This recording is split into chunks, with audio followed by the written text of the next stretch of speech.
right. Hello, everybody. Hello, hello.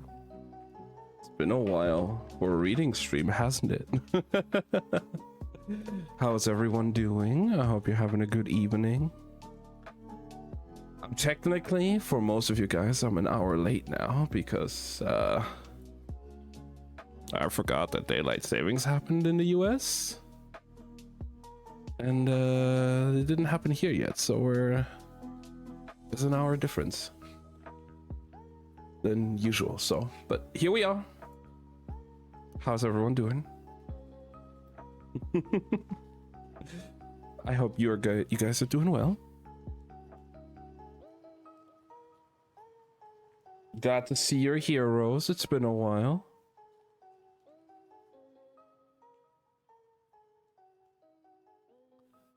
And also, Yo-Yo, I appreciate you being here.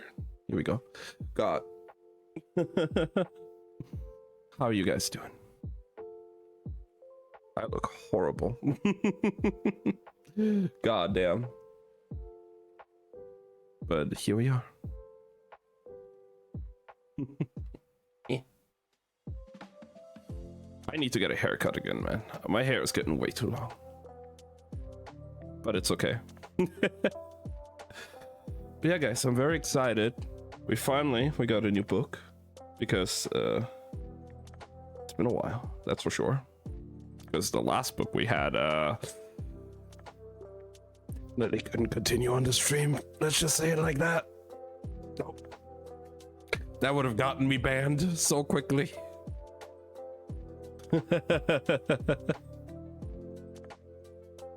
Some precious, yes you are, Yo-Yo. Here it is. Cat dragon. It looks so cute on the cover as well. Hi Luna, appreciate the lurk. I love the cover art. Like, look at the little cat dragon though. Like, it's so cute. What the hell?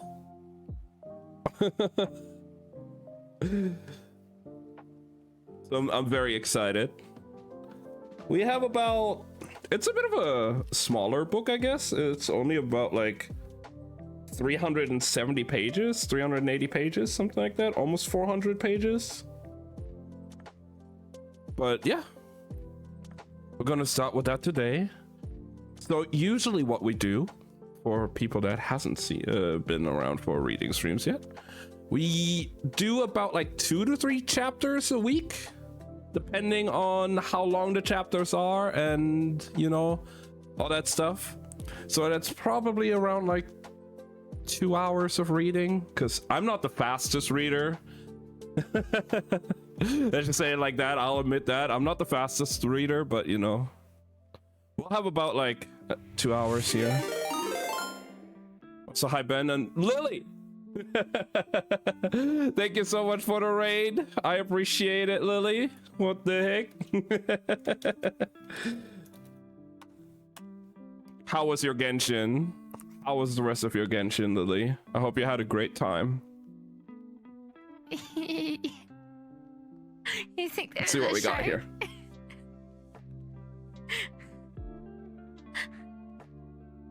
I'm just kidding. Hi Nemo. Oh, Welcome in everybody. Got a really good Sans for Survive? Fuck yeah. Let's go. Oh no. Happy to hear that. Yeah, and I'm excited for you to build your Eula as well. That's gonna be insane. Oh my god. What just happened? But yeah, so what I just said as well, like, we're gonna start with the new book today. I'm very excited. Cat Dragon looks super fucking cute. Also, let me just introduce, you know, for everybody who doesn't know me, my name is NerdyOP. I'm a variety streamer playing all different kinds of games: Genshin, Honkai, rhythm games, roguelikes, Souls-likes, all the kinds. Currently, I'm also doing Resident Evil 9. We're almost done with that. So we'll see what comes next. Probably Ori and the Will of the Wisp, because we recently also finished Ori and the Blind Forest, which was a fantastic game. Absolutely recommend it.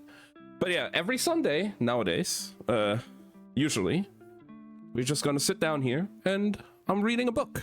So you guys can, you know, sit down, relax, have it up in the background, do all your chores, all the kind of stuff you want to do, and just have some little background noise for me, you know. We're starting with a new book. It's been a while since I've done these reading streams because the previous book, let's just say I couldn't continue.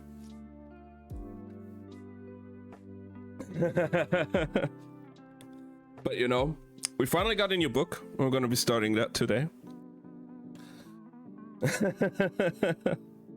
But sturdy, just a little bit, maybe a bit too much for Twitch, but yeah. Last week on Friday, we picked out this book right here. I saw it. I thought it was super cute, and I was already looking at it online before we bought the previous book, before we bought Fourth Wing, and I was tempted to already buy it, but now I picked it up for real, and we're gonna be reading this. I'm very excited, super excited. Looks super cute. I read like the poem. There's like a poem at the beginning of the book. I read that before. Because I'm a cat dragon. That too. But no, legit, Yo-Yo, before I even knew you, before I bought Fourth Wing, I looked at it in the online store when I was ordering a book, when I was looking through for a book. We did that on stream. And I saw this and I was already kind of like tempted to pick it up because I thought it looked cute. But now I had even more reason to pick it up because of you. But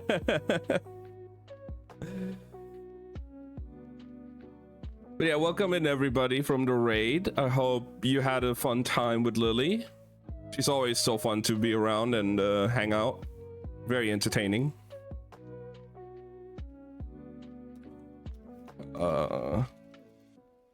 Gonna do a few more things, but yeah, usually we do a little bit of yapping before. If you guys want to like talk about anything that's been going on, we're gonna do a little bit of yap session before we start with the book. So if you guys want to talk about anything or have anything in general, I'm here. I finished my Nefa build. Fuck yeah. Let's go. I still can't believe, Ben, that we fucking did the Secret Source Automaton with Klee Fischl.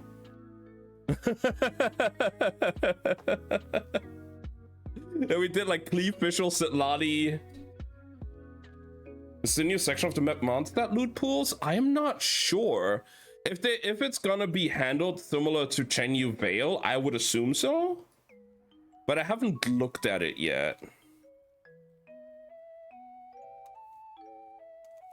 Stupid. Hey, if it works, it works. Don't question it. I don't think we can do the next difficulty. I mean, we won't get the rewards for doing it in co-op anyway, but you know, all that kind of good stuff.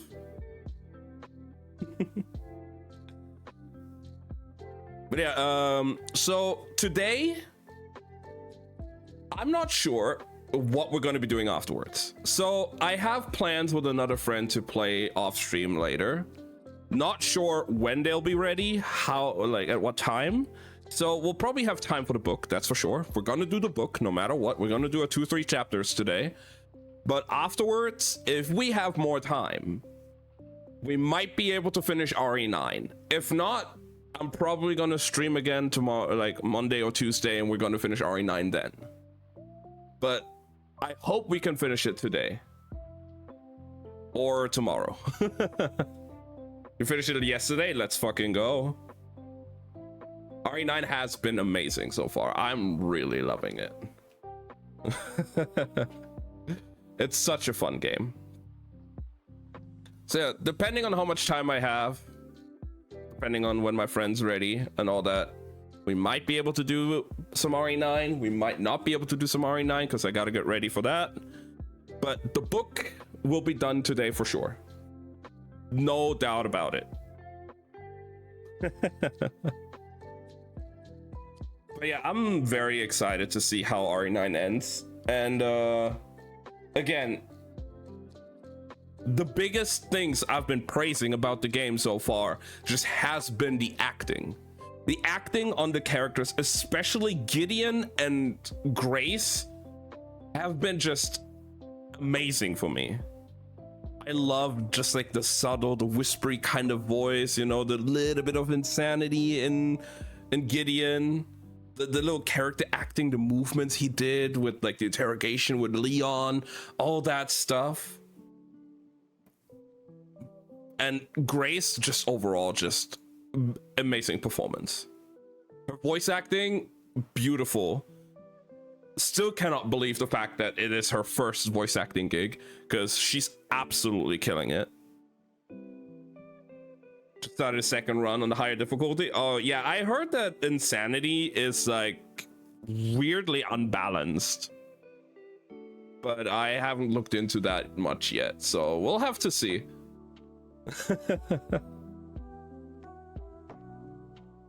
Oh yeah, also I started yesterday uploading TikToks. You know, just getting some of my clips out there. Have uploaded 2 RE clips so far, and yeah, we'll see how that goes, huh? The RE clips have just like, I don't know, the moments I've had in Resident Evil just had been so fucking funny to me. But yeah, I'm probably gonna try and like upload once a day. See how that goes. And go from there. Sadly as well today, so usually Sundays right before my streams. So right before the streams on like 2-3 hours before, I usually right now have a D&D session going that would go right until I start streaming. But sadly that one got canceled today as well, because our DM has been having technical difficulties for a week now, basically, where like last week was pretty bad, especially where their headset, their microphone would just like cut out randomly. So they were like talking, and all of a sudden, and then like back, like it would just like cut them off constantly, like every 2-3 sentences. Which, you know, as for being the DM is kind of unfortunate, because, you know, they're doing all the talking and the explaining and the world building. And if we can't hear like every second word or every second sentence, they have to repeat themselves so many times and the session gets staggered. So yeah, sadly, they said that the issues are still ongoing and they're trying to fix it. So that was postponed for today. No D&D. It's been a lot of fun though. This is my very first ever D&D session that I'm playing, especially also online, and it's a lot of homebrew stuff in there. So it's been exciting, but I'm still a bit lost on a few things, but you know, we'll see where it goes. The group has been fun. We're already coming up with stupid ideas that probably will break the game later down the line. So I'm excited to see where that's going. That's gonna be a lot of fun. And hey, we're planning as well to do like a streamer D&D session at some point. And that's gonna be fun.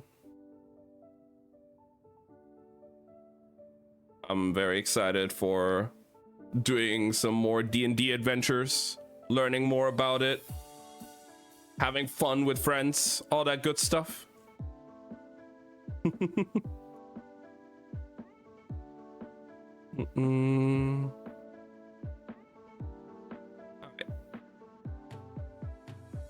What kind of character? Mine, my character right now in the session is a wood elf druid that specializes in like mushroom fungus kind of magic that can manipulate people around and like do all that kind of stuff with spores.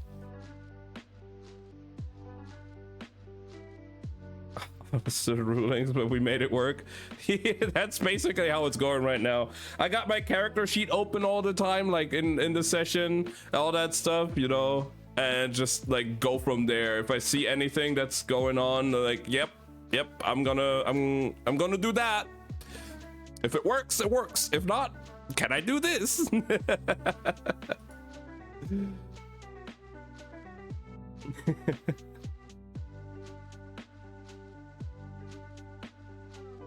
Yeah, it's been interesting.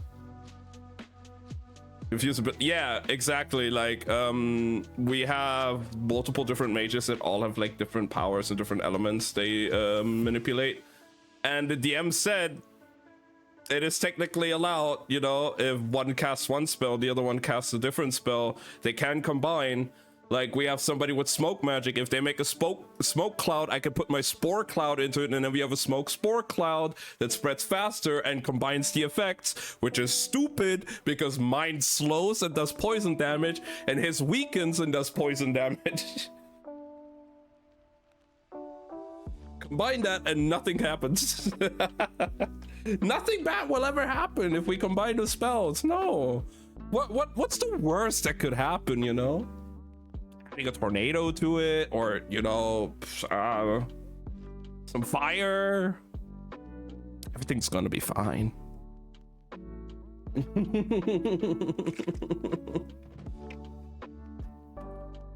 All right. It's all gonna be okay.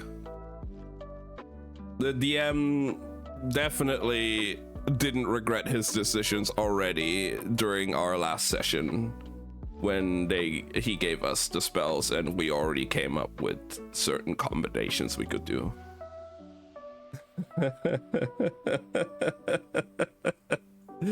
So yeah, no, but it's been fun. And then today after the stream I'm gonna be playing some Monster Hunter with a couple of friends.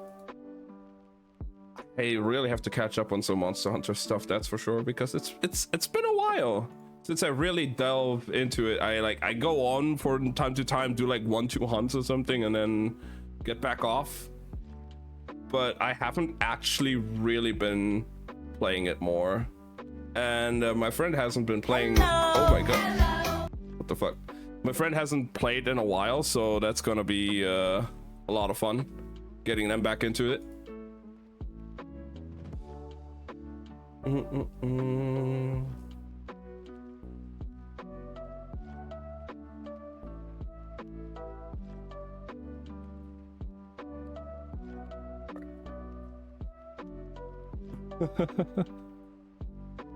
Okay, well, oh wow, we already had a little bit of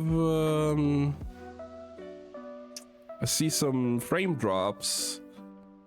Please stream, hold on for today. We got this, we can do this. No internet. The last 3 streams we've done so far, we had no internet cutouts, we had no full-on DCs. We can do this. My internet will prevail, hopefully. We will see. I hope for the best. I believe. I absolutely do.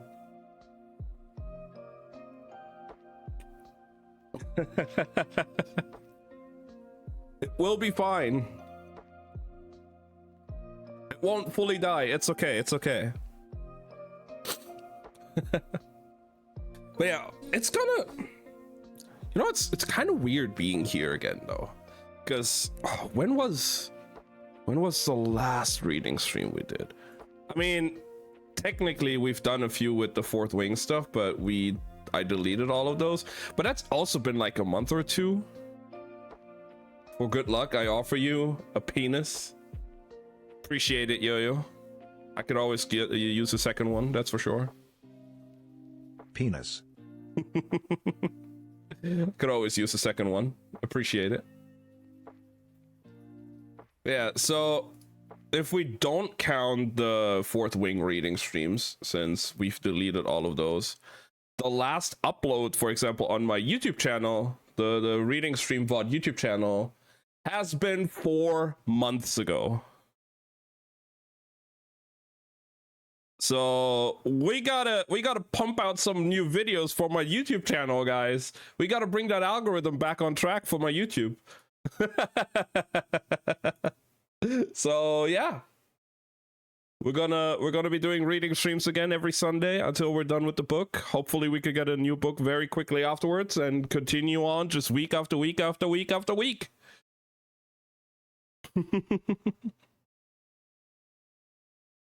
I do enjoy doing these reading streams for sure, because it gives me a an excuse to read more books, and you guys to just, you know, have a little background noise, do your chores, do whatever you guys have to do. You don't have to sit here and chat. You can lurk. I'm just background noise. That's all I am for you guys today. This is me just reading a book. You can do all of your little activities, all of your chores, anything you need to complete for today. And yeah,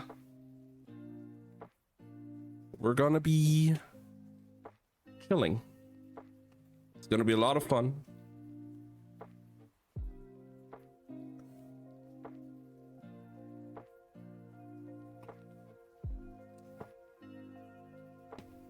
And why not just start right now by reading the back of the book real quick for you guys, so you guys know the basic premise of what's going to be happening here today.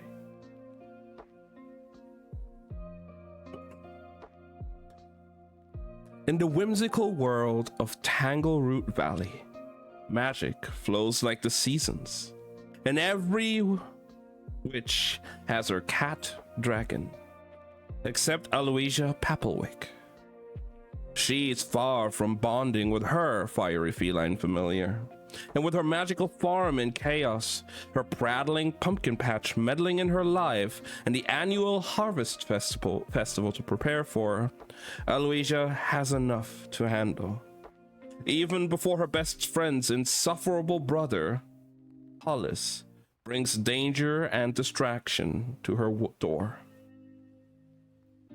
Tanglewood? Did I say Tanglewood? I meant Tangleroot. If I actually said Tanglewood.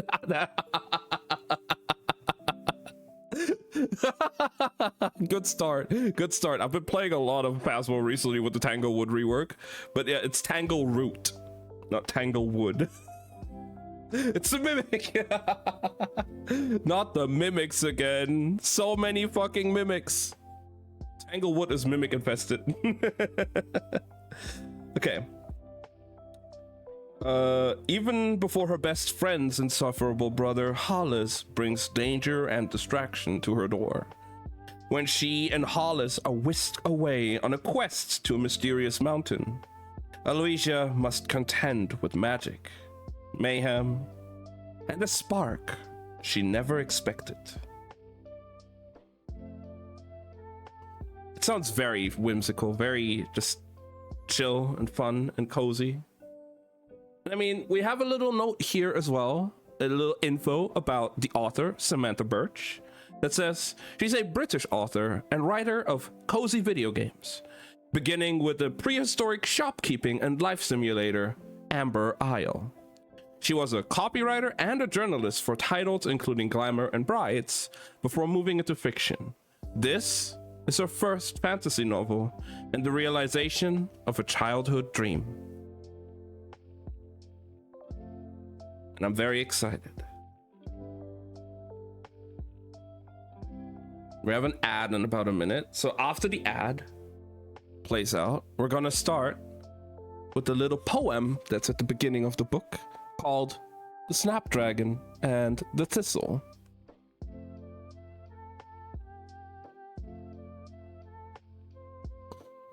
But yeah, I thought, because like even the previous books we've had that we read on stream, like, you know, Book Eaters, Fragile Threads of Power, Six of Crows, all that kind of stuff, they were really cool books. I really enjoyed them. Great stories, a lot of like fantasy magic, because that is what I prefer to read right now. But they were also pretty intense at times, and, you know, just like very brutal, I would say, in certain instances. So I thought for once, you know, we can read something more cozy, more lighthearted, more fun, more cute.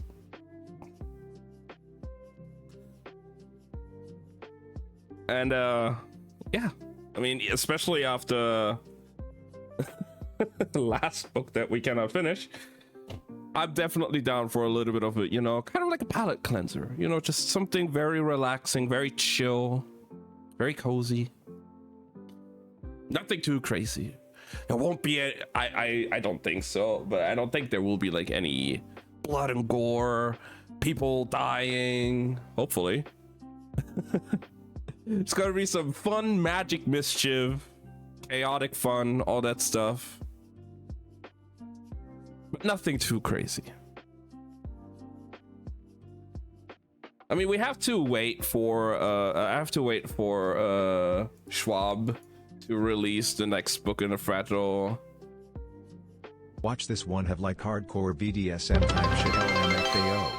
That would be absolutely insane.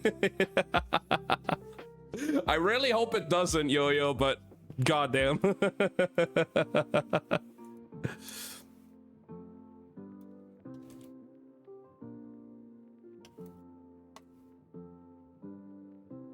Hi, Lemons. How's it going? You did miss the duck stream.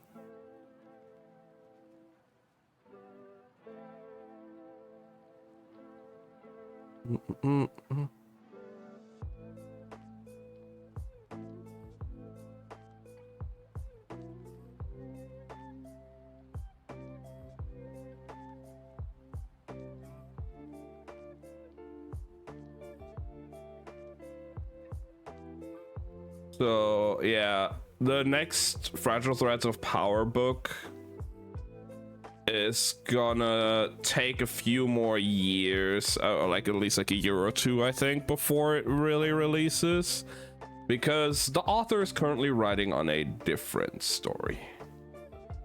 But yeah, I am excited where that series is going because I'm invested. I read all 4 books of that series so far. The previous trilogy, the Shades of Magic trilogy, was really fun, and Fragile Threads of Power has been really good as well. So I'm very excited to see where that series is going.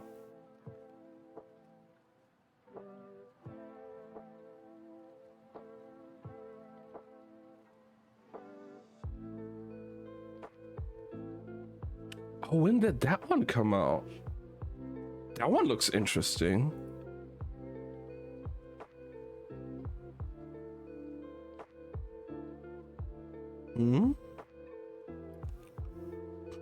Not me already looking at another book we might be able to read, guys. Not me already looking at another book we could maybe read. Who knows? Who knows? Because I see here right now. When did that come out? When was this released?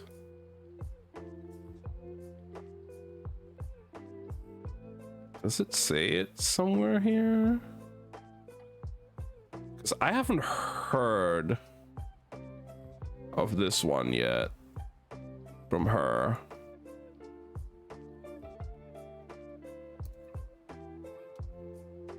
When did that come out? Oh, that actually sounds really cool. Okay. I might have our next book, and guys, I'm sorry, but it might be another Schwab book. We might be looking at another Schwab book.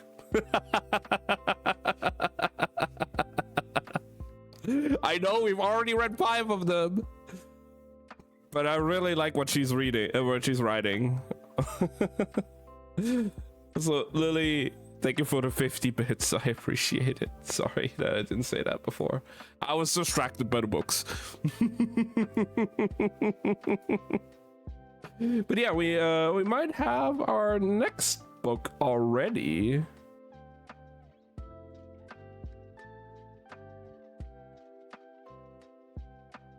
It was a book that she released last year. Ooh, it does sound really cool though. It does sound really cool. I like the title of the book already, but like...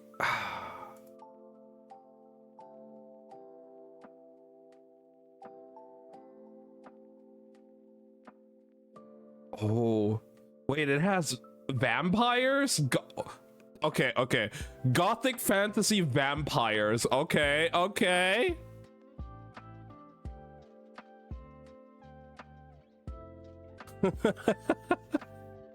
Okay. Guys, what do you think? After Cat Dragon? We're gonna read Gothic fantasy vampire? Sounds like smart. Well, I know the author. I know the author because we've read 5 books of that author before. They do add a little bit of love and sex scenes sometimes, but they're not like full on smut like some other books. Unless this goes like fully into that territory, but I don't think it does.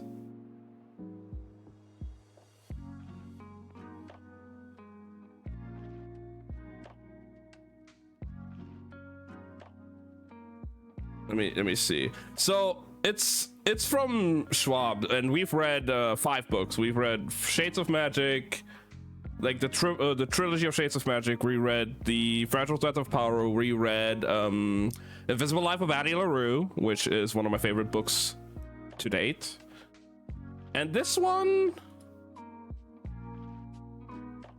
looks interesting. Let me see. So the book is called Bury Our Bones in the Midnight Soil.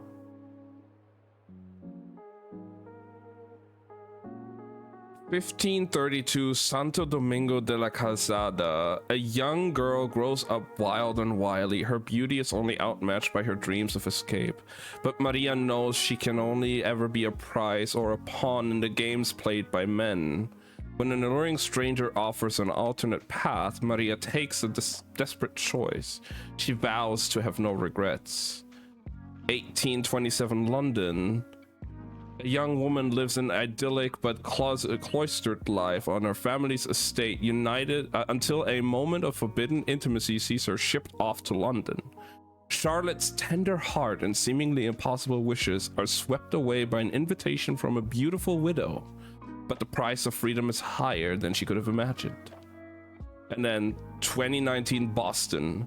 College was supposed to be her chance to be someone new. That's why Alice moved halfway across the world, leaving her old life behind. But after an out-of-character one-night stand leaves her questioning her past, her present, and her future, Alice throws herself into the hunt for answers and revenge. This is a story about life, how it ends, and how it starts again. Okay. This is so much more than a vampire book. It's a book about how women are judged differently than men, and how when society sees you as a monster, you become one.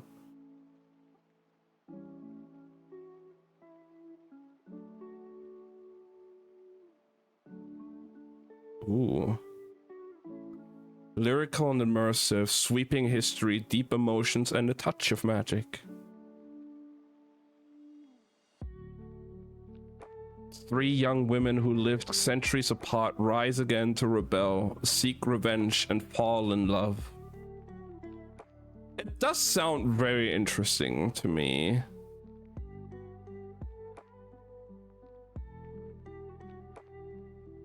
I don't know. I'm just reading what like the details and like the reviews and shit say here on the website.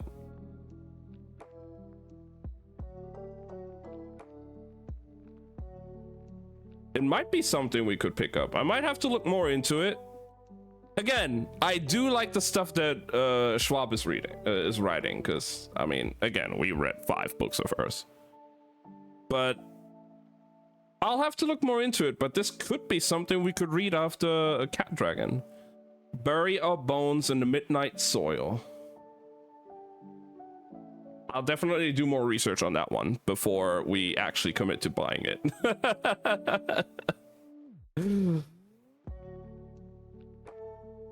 We're not gonna make the mistake again that we did with Fourth Wing. The novel has been described as a dark, defiant new epic and a feminist variant of the vampire myth. Okay.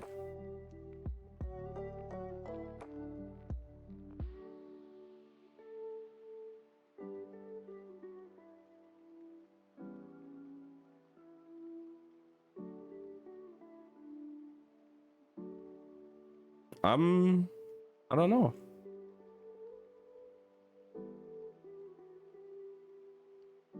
Oh, I can't read this fucking article here. Okay, never mind. But yeah, I'll do more. Yeah, yeah, exactly. But yeah, I'll look more into that one for sure. I'll make sure that I'll do my research compared to just, you know, going with what chat said. And looking forward to it. Because it sounds very interesting, but you know, there is still. We'll see. We'll see how it goes. Again, with Schwab, I know there will be a bit of like romance and, you know, spicy scenes sometimes, as far as I'm aware. You know, because I mean, I've read multiple of her books, but I know that it won't be like the focus of the book usually. It's like it's there because the characters naturally develop feelings for each other, and it's not just there for the sake of being there. Addie LaRue had sex scenes, the Shades of Magic trilogy had a few scenes, all that stuff, but they're not the main focus, and they're not too long either. They're not like detailed, described, and going on forever. So I feel like it's gonna be similar to that because that's kind of just her style, I would assume. I'm gonna look more into it. I'm probably gonna watch some videos on it later after stream or tomorrow or something to see where that is going. But yeah, now guys, it's time. Let's read the little poem at the beginning of Cat Dragon. The Snapdragon and the Thistle. When the sun lays deep and low underneath the skies, then it's much too late, you know, for your open eyes. Lay thee down and hear our tale of queens and of kings, of thistle and of snapdragon who flies on petaled wings. Listen close and listen well as your nurse maid sings. Oh, once there was a snapdragon, wondrous and so fine. Pinch his cheeks to hear him squeak. Isn't he divine? Once there was a thistle there, simple and so plain, but strong and tough and protective. Near was a thistle vain. The snapdragon, he woke one day, tossed his pretty head, and said, so sweet thistle nearby, soon I shall be dead. Meet me in the place I love, high above the land. Bring me to your protection, hold my petaled hand. Get thee hence from me, my friend, then you'll understand. Thistle traveled hastily before the fullest moon, as dear Snapdragon he had warned the end was coming soon. When she reached their meeting place, her good friend was not there. In his stead, another face for whom she was to care. Not a petal on its wings, nor branch nor leaf to see, a creature of astounding grace, but with a malady. The magic that I ever breathe is now escaping me. I will be a friend so dear to you and your lands. I will sow such magic here, life will be so grand. All I ask you in return, Thistle, take my hand.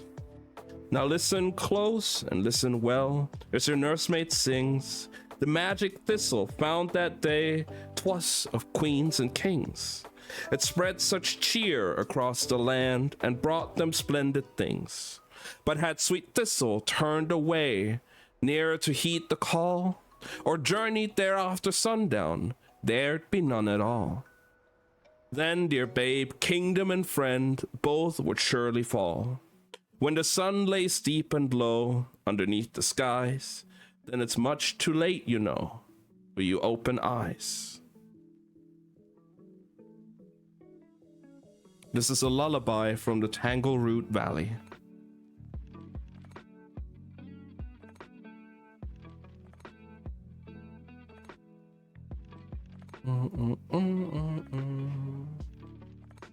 It's very, very nice. Let's hop on in, guys. Let's start with the prologue.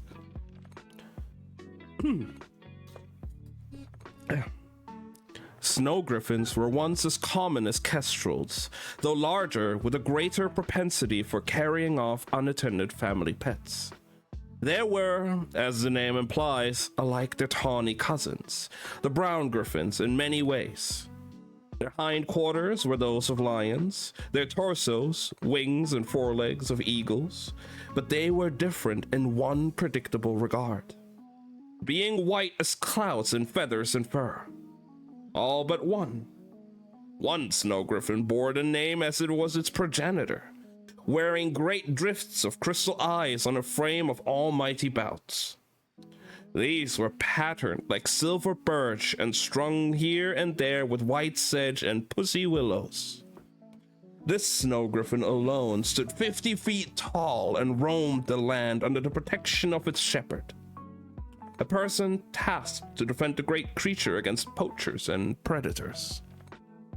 Because this snow griffin alone was inextricably connected to the magical well of its homeland, and had been for 1,000 years. Though ill understood, its endless pilgrimage ensured the well's abundance and underpinned the magic of every witch, wizard, and cat dragon in the land. It was this snow griffin that cast a shadow the size of a building over the landscape, before plunging to the earth below with a crash that leveled the forest. Chapter 1. On the whole, Eloisia Papplewick was proud of this year's crop of prattling pumpkins. But that didn't mean they were proud of her. The plumpest row in the patch, the ones she saw in the midst of carving, the ones she was in the midst of carving, right in the dirt where they sat, were chattering away as she knelt at the soil's edge on her favorite cushioned weeding pad. Some of their opinions, she felt, were unnecessarily enthusiastic. Well, you can't expect to find a husband when you insist on parading about dressed like that, squawked the warty orange pumpkin of great Granny Elthaba. Call yourself a witch? You look like a common florist. Anyone watching could have been forgiven for assuming that this was the first time the Papplewick pumpkins had set eyes on Eloisia, when in actual fact, their regrowth was part of an annual valley tradition. The offending sage green dress, matching pointy hat with a bend in the end, and dusty white apron with the little pink flowers on it were not new, sadly. Neither was her great-grandmother's commentary. Important to have an heir, came the voice of another of the pumpkins, second cousin Grimwald, who was as white as chalk and twice as tall as he was wide. He declared his opinion with a sober shake of his stalk. One never knows when one's lineage. Oh, he's doing the Juan. One never knows where one's lineage might end. Might come to an abrupt end otherwise. Indeed, mused Ethelba. Perhaps your darling friend Ivy has a brother she might introduce you to. Aloysia's mouth dropped open at the presumptuousness. Jesus Christ, I'm having a fucking stroke right now. It's been a while, guys. It's been a while. But we got this. First of all, she was quite content all on her own. Thank you very much. And second, if she hadn't been, neither Ivy's friends nor her thoughtless, irresponsible brother were anything like Aloysia's idea of legacy material. Don't rise to it, Aloysia thought, as soothingly as she could, and pursed her lips with the effort. An argument was what the pumpkins wanted, she knew. And she was determined not to give it to them. They are family after all, she reminded herself. And besides, she reasoned, I'd be grumpy too if I'd spent the best part of a year in a jam jar.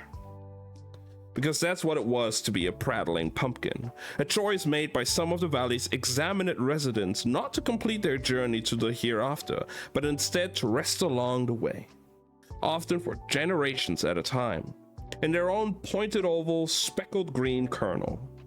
There was a Latin name for them, of course, which Aloysia well knew, but she preferred to refer to them, especially when in conversation with their family, by the less intimidating and more affectionate term, soul seeds. It was from these that tangleroot relatives were replanted and regrown every year as the valley turned brown and gold, so that they might visit with their descendants for the season, beginning on harvest night. And that air, Great Granny Elphaba was thundering now, apparently hitting her stride. Her largest, greenest wart jiggled with animosity. Red hardly gives a suitably arcane impression. And then her voice rising to a wail as if mortally wounded. And don't even speak to me about the plates! In Aloysia's more impressionable years, Great Granny Ethelba's words would have stung for a week. Now in her 30s, however, she knew better. Being the sensible, fully grown witch she was, she had taken a logical, precautionary measure of carving the pumpkin temporarily, hosting the soul of her dearly departed great granny with the face of a bunny. Instinctively fingering the end of one of her two thick braids with her free hand, she blinked, let go, and allowed herself a small smile. Then she returned her attention to carving the green and cream striped pumpkin in front of her as symmetrically as possible. As she worked her wand to have the knife make the right eye a perfect, tiny circle, the left one watched. Next, she directed her wand a little lower than the eyes, so the knife hovered precisely between them. Just a tiny crescent moon-shaped flick with her wand later, Auntie Madge's carving was complete. Thanks for keeping it quick, love, Auntie Madge cried, with an exuberant giggle.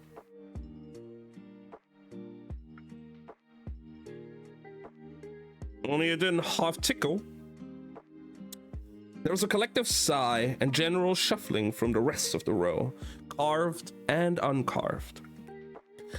As to a pumpkin, they tried to put some distance between themselves and the new arrival. Auntie Madge was a chatterbox and a gossip, and had left witching behind in her early 40s to pursue a quiet life as a lady publican. Ever since, the general consensus had been that whatever had caused this ill-advised change in lifestyle might be catching. Now then, Great Granny Ethelba suddenly bawled, as if she might resist whatever it was that had afflicted Auntie Madge by sheer force, on to the subject of your familiar. It was around this time that Aloysia realized she'd rather stick her head in a bucket of cockatrice droppings than stay here any longer.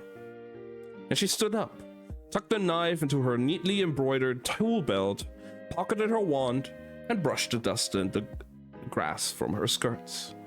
But Great Granny Ethelba wasn't about to let her great-granddaughter go before she was finished with her. Witches, the warty pumpkin said meaningfully, and she looked Aloysia straight in the eyes with such conviction that she couldn't help but look away. Aloysia knew what was coming. And together, it would make up the 2 words most feared by all magic users across Tanglewood Valley. Help! To the uninitiated, witch's help could sound fairly innocuous. The kind of tired cliche a harried parent might trot out to scold an indolent child. But to those who grew up in the valley, it was a phrase with a special power. A shorthand for everything it meant to be blessed. Or not, with the gift of magic. For those born without, the expression meant that your service were not required, that you could rest at ease since your magically inclined neighbors had everything in hand. For those born with, its meaning went far deeper. It was an idiom that had been repeated over your head since you were a babe in arms, sung in lullabies at your cribside, and nursery rhymes while your pudgy fists still thwopped and woggled with your first wand. These were words you'd heard since before you could understand language. They went straight to the core of you, to a part of you that formed before your ability to think. They were primeval and fundamental, a truth so obvious that to question it would be as much use as questioning whether you existed.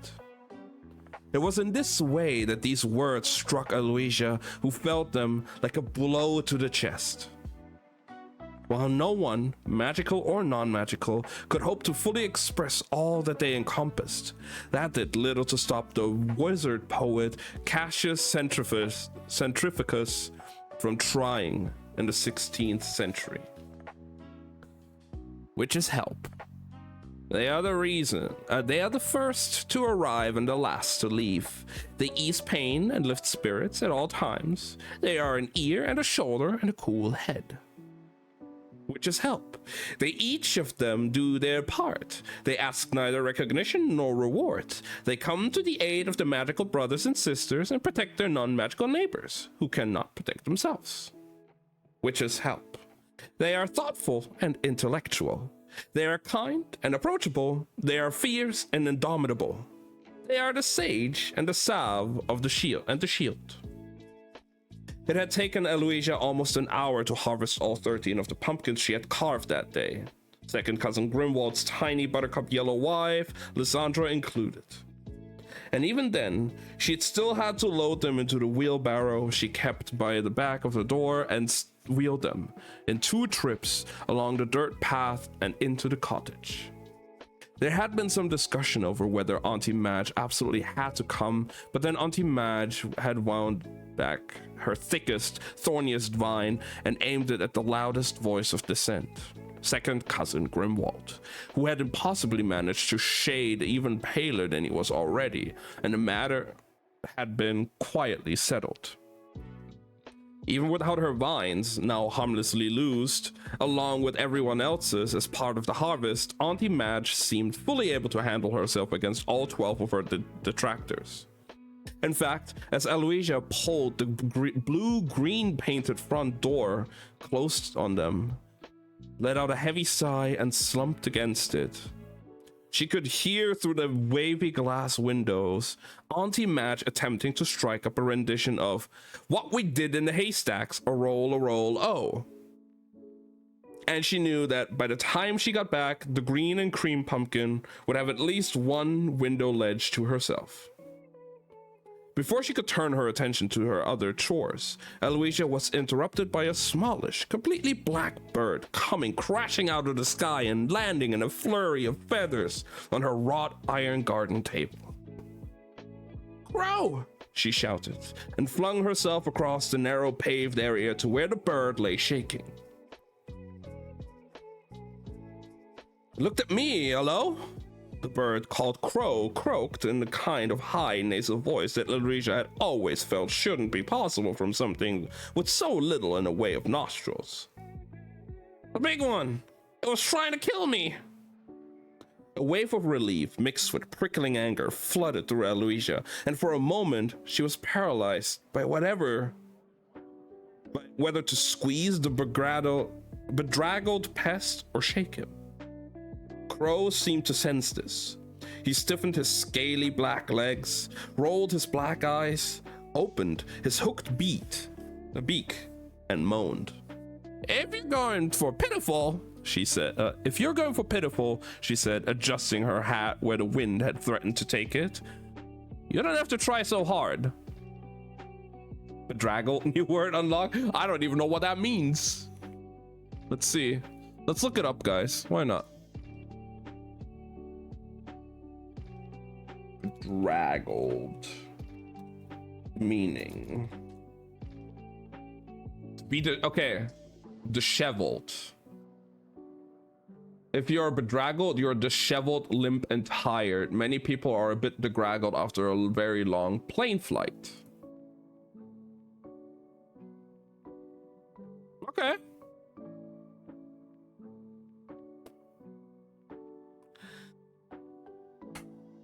I could have died, Crow whined, not entirely successfully keeping the offense out of his voice. Doesn't that mean anything to you? I've told you enough times, Aloysia said. If they'd wanted to kill you, they had plenty of chance before I found you. And if you're really that scared of cockatrices, I don't know why you insist on going to their coop. The coop, she thought, and felt the panic rise in her throat. She turned and started tramping back along the dirt path in the direction of the building. Glad of her stumpy, clunky brown leather boots on the uneven ground, but resolving to hide them among the compact sacks and the pails in the entryway when she got home. As a witch, she wasn't technically allowed to charge for her services. Witch's help, so as payment for her magical botanical spells, she accepted everything from crusty rolls and pats of butter to strings for the violin she'd never own. On the rare occasion, she took her cart into town. She respectably exchanged these with other magical folk for various good, sensible witching essentials like cauldron polish or wand rebalancing.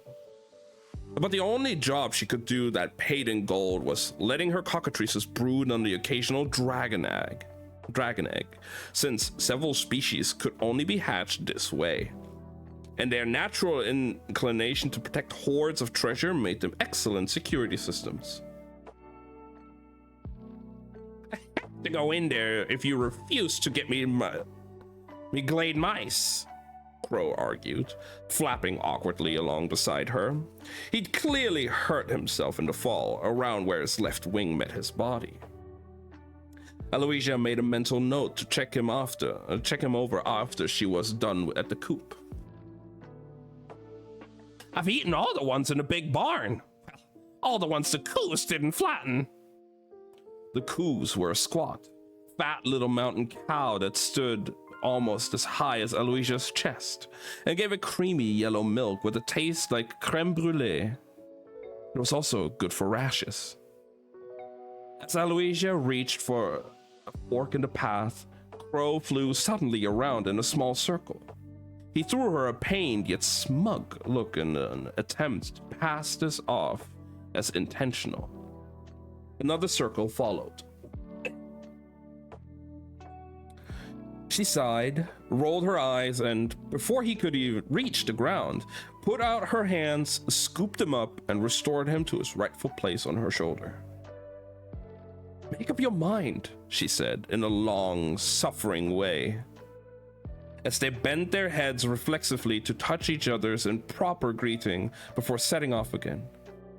You're either a wild bird, out there catching your own glade mice, or you're a pet who sleeps in a nice warm cottage and occasionally shares my tea cakes. Which is it? Crow tilted his head thoughtfully, blinked, tilted it back. I reject the premise. By now, they'd reached the cockatrice coop. Though they'd both heard them long before they got here, born from a snake's egg hatched by a chicken. The cockatrice is commonly described by non-magical people as being something like the demon offspring of a serpent and a rooster. Since both males and females feature a long, frilled tail of the former, and the legs, head, wings, forebody, and importantly, throat of the latter. The sound coming from the coop then was something like 20 slightly strangled cockerels heralding in the morning. All day, every day, without so much as pause for breath, punctuated by occasional hissing. There was a reason Aloysia's forebears had built the cockatrice coop at the farthest edge of their property.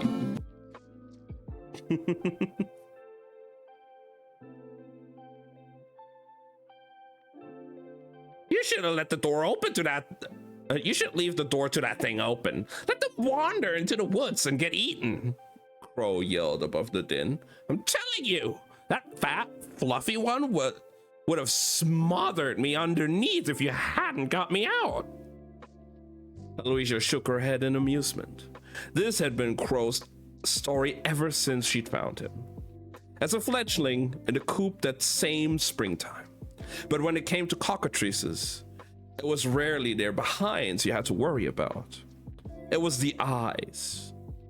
The ancestral cockatrice could have killed you with a look, and even now, a stare from their domesticated descendants could render a non-medical person unconscious and leave a medical one feeling as though they'd had a regrettably heavy night on the strawberry wine, which was why Aloysia always came prepared. Well, maybe just try to remember you owe me your life the next time you're complaining about the snacks, she teased. She was already loosening the cords of a red velvet pouch on her tool belt and removing 2 misshapen honey-colored balls, each smaller than her own thumbprint. They shimmered in the golden light. She squashed each one between thumb and forefinger until it was a narrow, rounded cone, then stuffed it into an ear. The sounds of hissing and squawking were immediately dulled, like she was hearing them from underwater. Thank goodness for that. Crow took off from Aloysia's shoulder and perched a little way off on a low branch of one of the bright orange trees that marked the edge of Papplewick land. As he flew, Aloysia slipped on her next protective item from her tool belt. Ornate, silver-rimmed spectacles with mirrored lenses that shone like oil and reflected powerful biological magic. Her circumspex. Finally, from her hip, she detached a pair of thick, flaking gloves, covered all over in something rough and mottled white and yellow. Dragon hide. She pulled these on, crossed to the coop, took a tin bucket of dried grasshoppers from a hook on the outside wall, and headed inside. Having been bred mainly for their feathers, a potent magical ingredient whether whole, powdered, or drained for essence, these days, the once majestic, near-legendary cockatrice was little more than a truculent puffball. As the flock swarmed around her, her eyes behind the circumspex watered at the smell of their droppings. Sharp and acrid, but blinked and darted above their heads, squinting through the smoky lenses for any signs of a newly hatched drakeling. Scorch marks on the flagstone floor, claw gouges on the wooden posts, piles of hay newly blazing. Oh, please no. Cursing herself for letting the prattling pumpkins delay her afternoon rounds, Aloysia emptied the bucket of grasshoppers at her feet, extracted herself from the huddle of keen beaks and ruffling feathers, and hurried over to where she'd left the newest egg. In a nest of Utrica ignis, the favorite food of several dragon species, the nettle had a useful tendency to turn alarmingly yellow, spotted with red, as dragon eggs approached hatching. The thinning of the leathery shell allowed contact with the drakeling's pheromones, to which the magical plant responded by appearing poisonous. The broodling cockatrice had shown a level of loyalty typical to cockatrices, and vacated the nest the second she spied the grasshoppers, so it was easy for Aloysia to see what she had been lucky.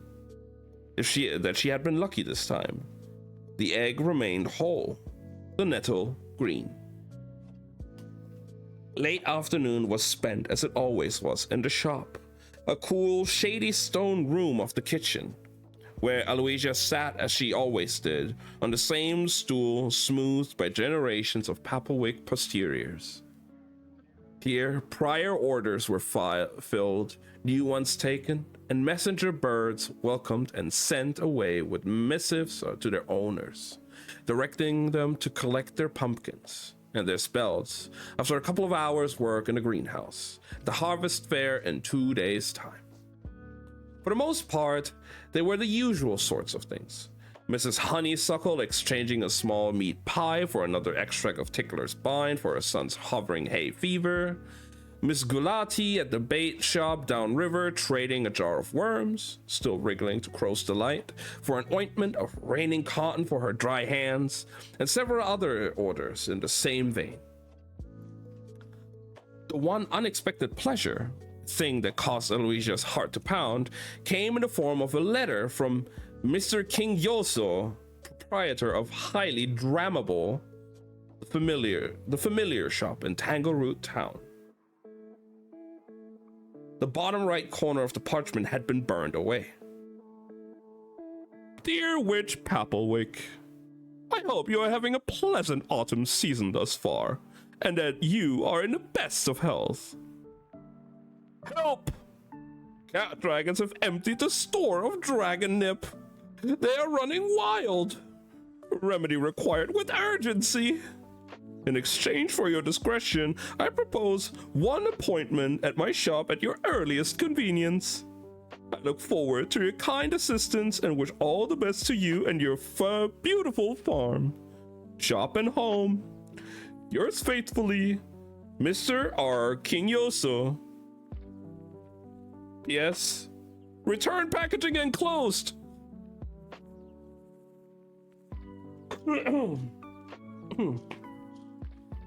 Aloysia immediately suspected her services might not have been chosen because of the familiarity with the plan at hand, or even her skill and swiftness in identifying its opposite. More likely, Mr. King Yoso had called on her simply because, at more than 25 years older than at the age at which most magic users found and magically bonded with their cat dragon familiars, Aloysia had still failed to do so. Mr. King Yoso's reputation, therefore, was put on at no risk by admitting fault to someone who wasn't actually a trading customer. Or at least not yet. Whatever the reason, it couldn't dampen Aloysia's excitement at the prospect of finally bringing home her own cat dragon. Wand in hand, she directed her silver cicatures to magically clip the scarlet catkins of Grimalkin's sorrow from the little bush in the shop with alacrity. Since Mr. King Yoso's bedraggled messenger pigeon seemed in no hurry to return to a home filled with marauding half-cat, half-dragons, Aloysia was even promised Crow Mrs. Honeysuckle's entire pie if he delivered the package into town straight away, along with Aloysia's note informing the familiar shopkeeper that she'd keep her appointment the next day as soon as the doors opened. Crow was a wonderful, irreplaceable companion, she thought, as she watched him disappear over the horizon, but the bond between witch and cat dragon was said to be incomparable. Aloysia had spent most of her life wishing she knew how it felt. That was the first chapter of the book, guys. Second.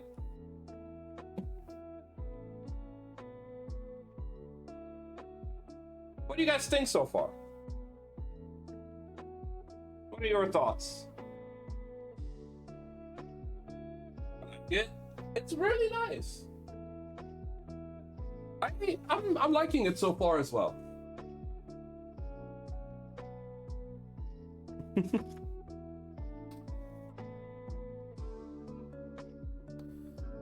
A lot of big words, though. A lot of big words that are hard. Well, not really hard, but like, you know, I kind of trip over them sometimes. Bedraggled. But yeah, no, I'm really liking it. I think we picked out a good one this time. I mean, I said that about Fourth Wing as well, and we know where that went. But, you know, I think this one's going to be a fun one.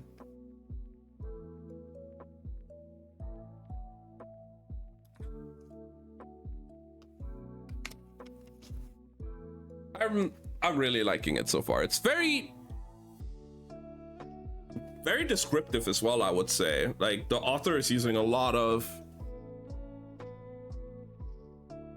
like descriptive language, but like it's not overdone, because I feel like I've had other books where like the author tries to explain everything in minute detail and like really going for everything. Like, sure, it's great for world building and, you know, visualizing everything, but I feel like there's a balance to strike as to how much you want to describe and how to advance the story without being too descriptive.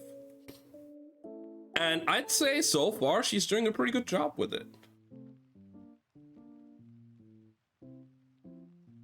Ah, yes. The first word of chapter 2 is pancakes. Now I want some pancakes.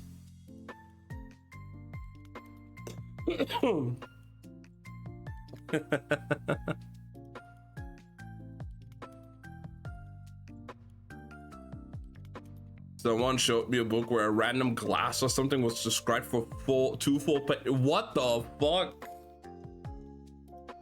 Yeah, you know, it's nice, especially when it's like the characters, to get like a description of what the character looks like and how it looks like and all that. But, you know, you don't have to describe every single fucking bit. Like, if I would just go around, it's like, you know, I am sitting here at my brown desk that is full with a bunch of stuff like a PlayStation, a Switch, and cables, and a phone, and water bottles. Like, bro, I've been sitting here for like 10 years. The wooden pattern of this table is very... Nah. Bruh. Like, we got a short description of what Aloysia looks like, and that's all we need. We got a description of how the animals look like, the cockatrices and all that, but, you know,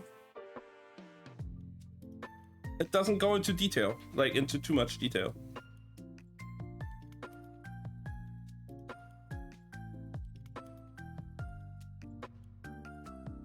So far, I like it.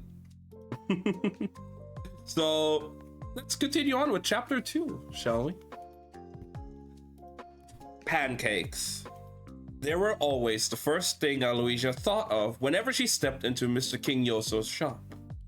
For other magic users, the smell was so normal, so familiar, that they soon stopped noticing it altogether. But not being around infant cat dragons, or to give the youngsters their proper names, Dramel kittens, every day the maple syrup scent of their coats had wafted around Aloysia, putting her in mind of great, warm buttermilk stacks before the brass bell over the door had finished jingling. She closed her eyes, breathed it in. 1 second. What the heck?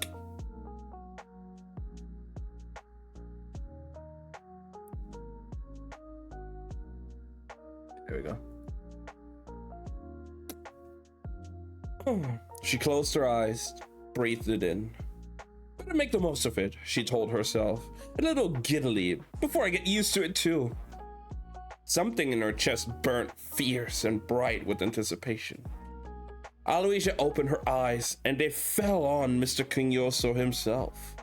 The non-magical man was thought of fondly by most of the magical people in Tangleroot as a stalwart of the valley, and a person who had brought their beloved cat dragon familiars into their lives at just 8 years old. Taking in how much he'd changed since the last time she'd seen him brought it painfully home to Aloysia just how many years it must have been. The once slight man was now round and rubicund. I heard of rotund. What the hell is rubicund? Man, we're learning a lot of new words today, huh?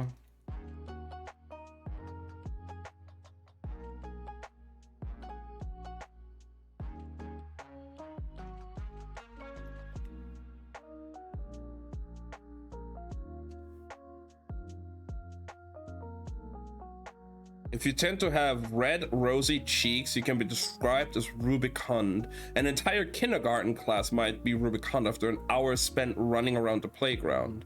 The adjective is a slightly old-fashioned way to describe someone who's ruddy-cheeked or who flushes easily. Okay.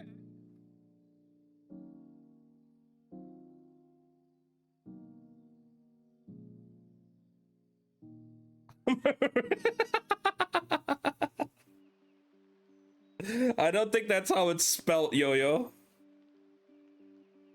This feels like what I want to do when I want to be a little silly, but display myself as a bit more smarter. It's, that's how it's spelled.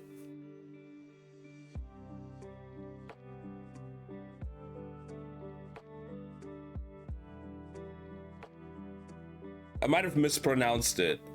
Like, maybe it's like Rubicund instead of Rubicund. I don't know. It's probably Rubicund. I mean, we could ask Google, I guess, how it's pronounced.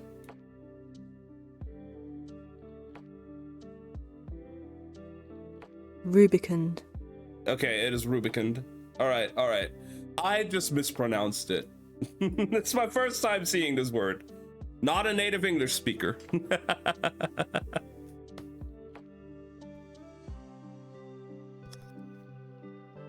My outfit is all red. True.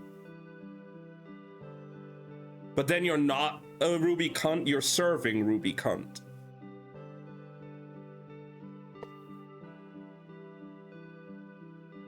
The once slight man was now round and rubicund. Just a few thin, age-whitened strands remained of his dark hair, plastered across his otherwise bald pate. His trademark green and gold jacquard waistcoat was a size or two too small, and a mother of pearl buttons strained against his white shirt. This nightgown is gonna serve it? Hell yeah. These and his breeches were strewn all over with cat dragon hairs, in all manner of colors, and Aloysia could see the occasional thin scratch or singed hair running along his thick arms. Mr. King Yoso turned to Aloysia and spread his arms as wide as a smile. "Witch Papelwick! Welcome, welcome!"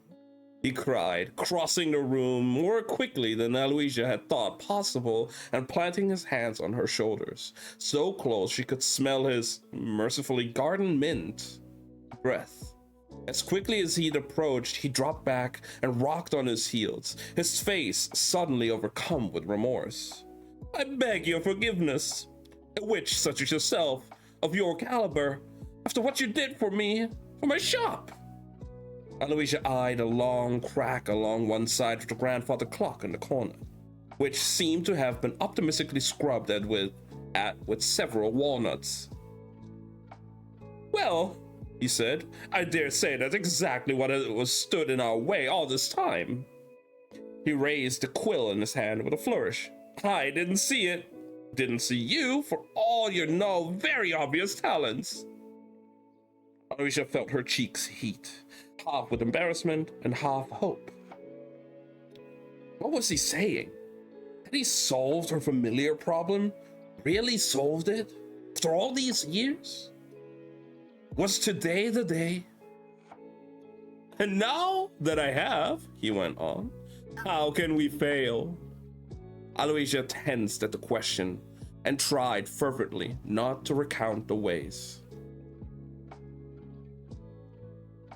"Eyeballed," Mr. King Yoso muttered, moments later as he paced thoughtfully around the shop floor. A busy, uneven room lined with square shelves, soft oval cat dragon beds and patterned fabrics, and complicated tree-like wooden scratching posts that stretched from floor to ceiling. Young cat dragons mewed, stretched, and rolled on almost every surface.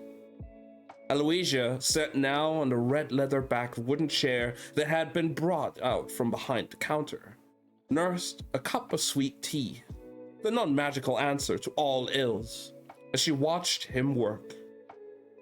She held the cup a little way off the saucer at all times to prevent rattling. A small girl struggled past her towards the back room with a cat dragon in her arms. This was Ryuka, Mr. King Yoso's daughter. Since the creature was almost as long as Ryuka was tall, she'd pointed its fire-breathing and... Wait, what? Perspicaciously... The word is hard. Wait. Perspicaciously away from herself, wrapped her arms around each other and hauled it up from under its forelegs, so its bottom dragged on the ground. Even though this particularly rambunctious cat dragon had been labeled a menace and was belching small puffs of white smoke as it went, Aloysia couldn't help finding it, like every other cat dragon she laid eyes on in the room, adorable. Fresh pine soda at some point. Ooh, that sounds really good. That does sound really good, Liddy. The familiars all shared the same basic physiology, having the forked tongues and wings of dragons, and in all manner of lengths, spans, and shapes. Some even had two sets, while one had a pair too tiny to be anything other than ornamental. Their snouts, some reptilian, some cat-like, ranged from round to pointed and even flat, giving them a look as if they'd once run very fast into something very stubborn. Their ears and tails were feline, but their eyes varied. Some had the round pupils of a lizard, others the vertical slits of a cat or serpent. And they were all covered from head to toe in fur akin in length to some species of cat or other. From classically short to floor-sweeping, fur and patterns from plain and mottled to spotted and striped, and in colors from sophisticated blacks to muted browns and grays to more reptilian jewel tones, peridot greens, carnelian oranges, lazuli blues, and soft quartzy pinks.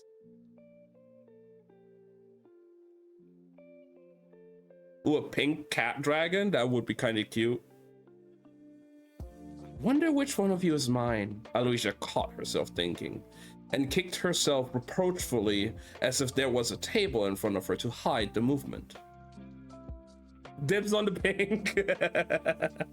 Of course. Maybe even a trim tail, Mr. King Yoso put in as he stretched up to assess a striped specimen, lifting its narrow tail.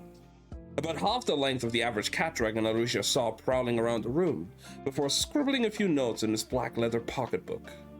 Then, raising his voice, "Would that be acceptable to you, Witch Papelwick?" Distracted by trying not to fawn over a dandelion yellow and particularly pint-sized cat dragon that had just snuggled down onto one of her feet and was now chewing on the end of her bootlace, Aloysia jerked her head up at the sound of her name. She had been so busy trying not to get any more emotionally invested in the idea of finally taking home a familiar after all these years, she had completely forgotten the etiquette. There was a commonly held belief among many magical families that the cat dragon a magic user chose, or rather, Aloysia thought with a twinge, who chose them, was connected to that witch or wizard in a deeply personal way.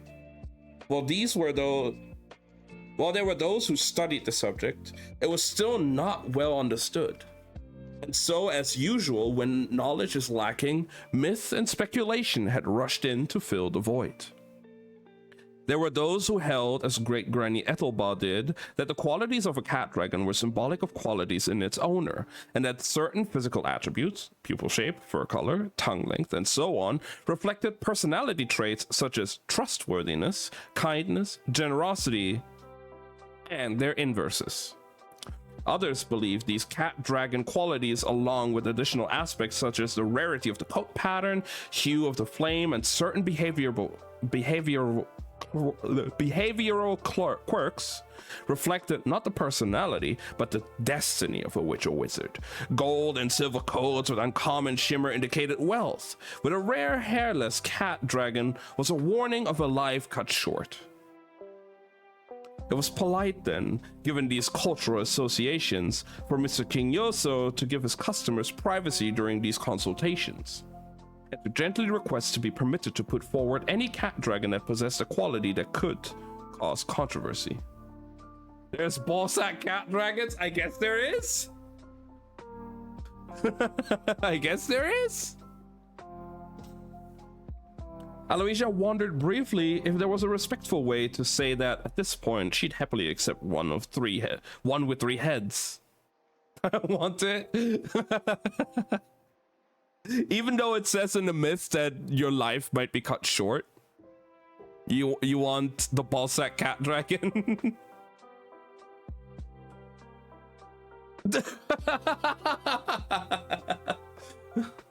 No, wait, yo. You have fur on your ears on your model. You're not furless.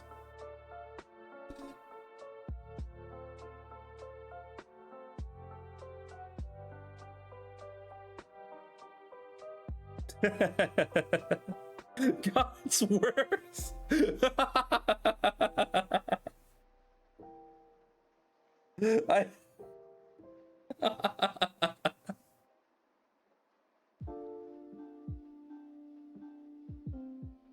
Aloysia wondered briefly if there was a respectful way to say that at this point she'd happily accept one with three heads.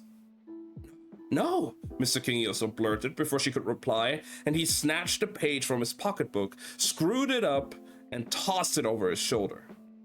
Listen to yourself, man, he reprimanded himself enthusiastically. What am I suggesting?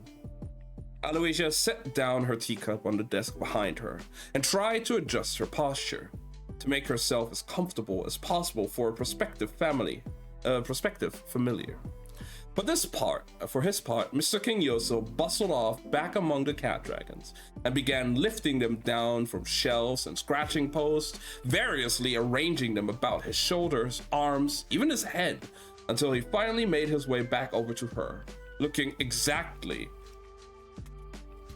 like a city statue come to life, and perched upon by some highly unorthodox pigeons. My dear witch, he said with an unfamiliar deference that made her blush harder than ever. He held out a forearm, to which clung, by both full sets of front claws, a lilac-colored Dremel kitten.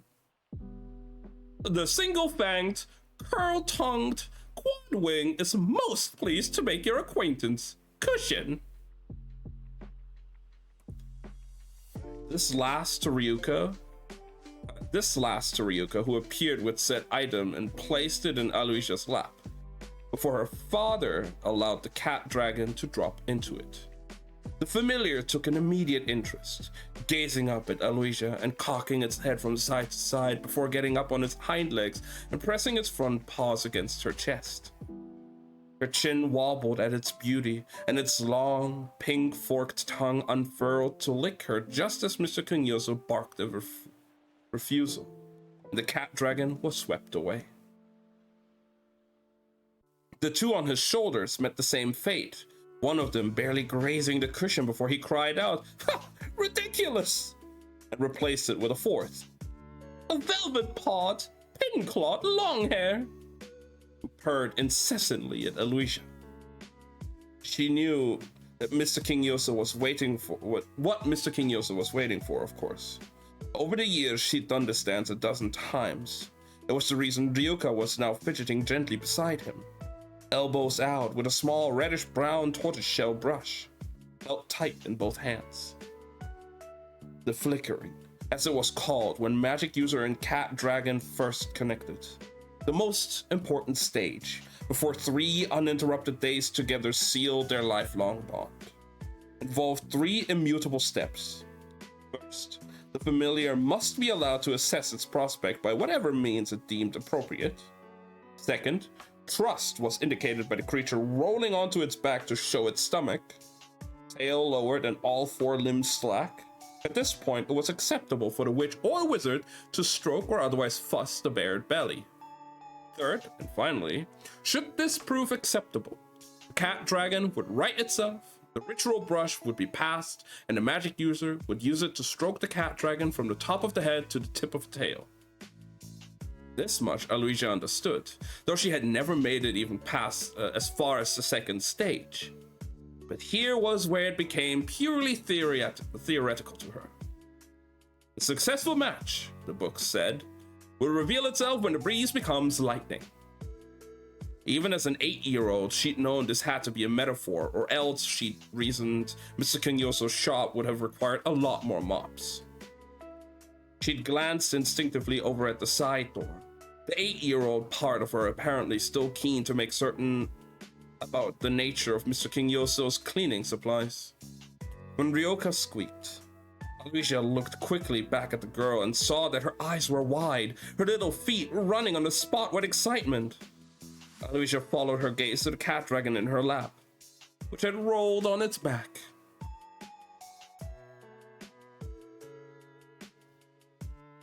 And that's the end of chapter 2.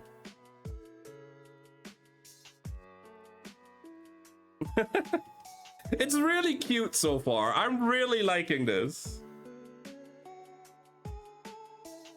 The cat dragons are very interesting creatures. I really like them. It's really cute.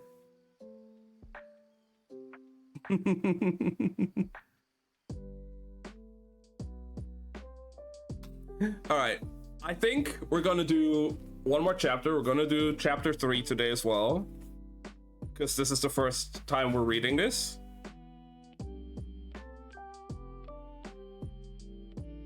And then we're gonna head over for some Resident Evil 9, I guess. We're gonna finish that today, I guess. Because I haven't gotten any message yet from my friend.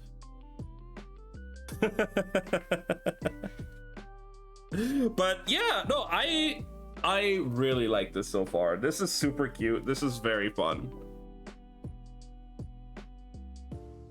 Keep reading, German boy. I don't want to finish the book in one sitting though, Yo-Yo. We gotta savor it. I usually do 2 to 3 chapters a week. So we're gonna continue with it next week for sure. Hi, Rosie. You guys want me to read more, huh?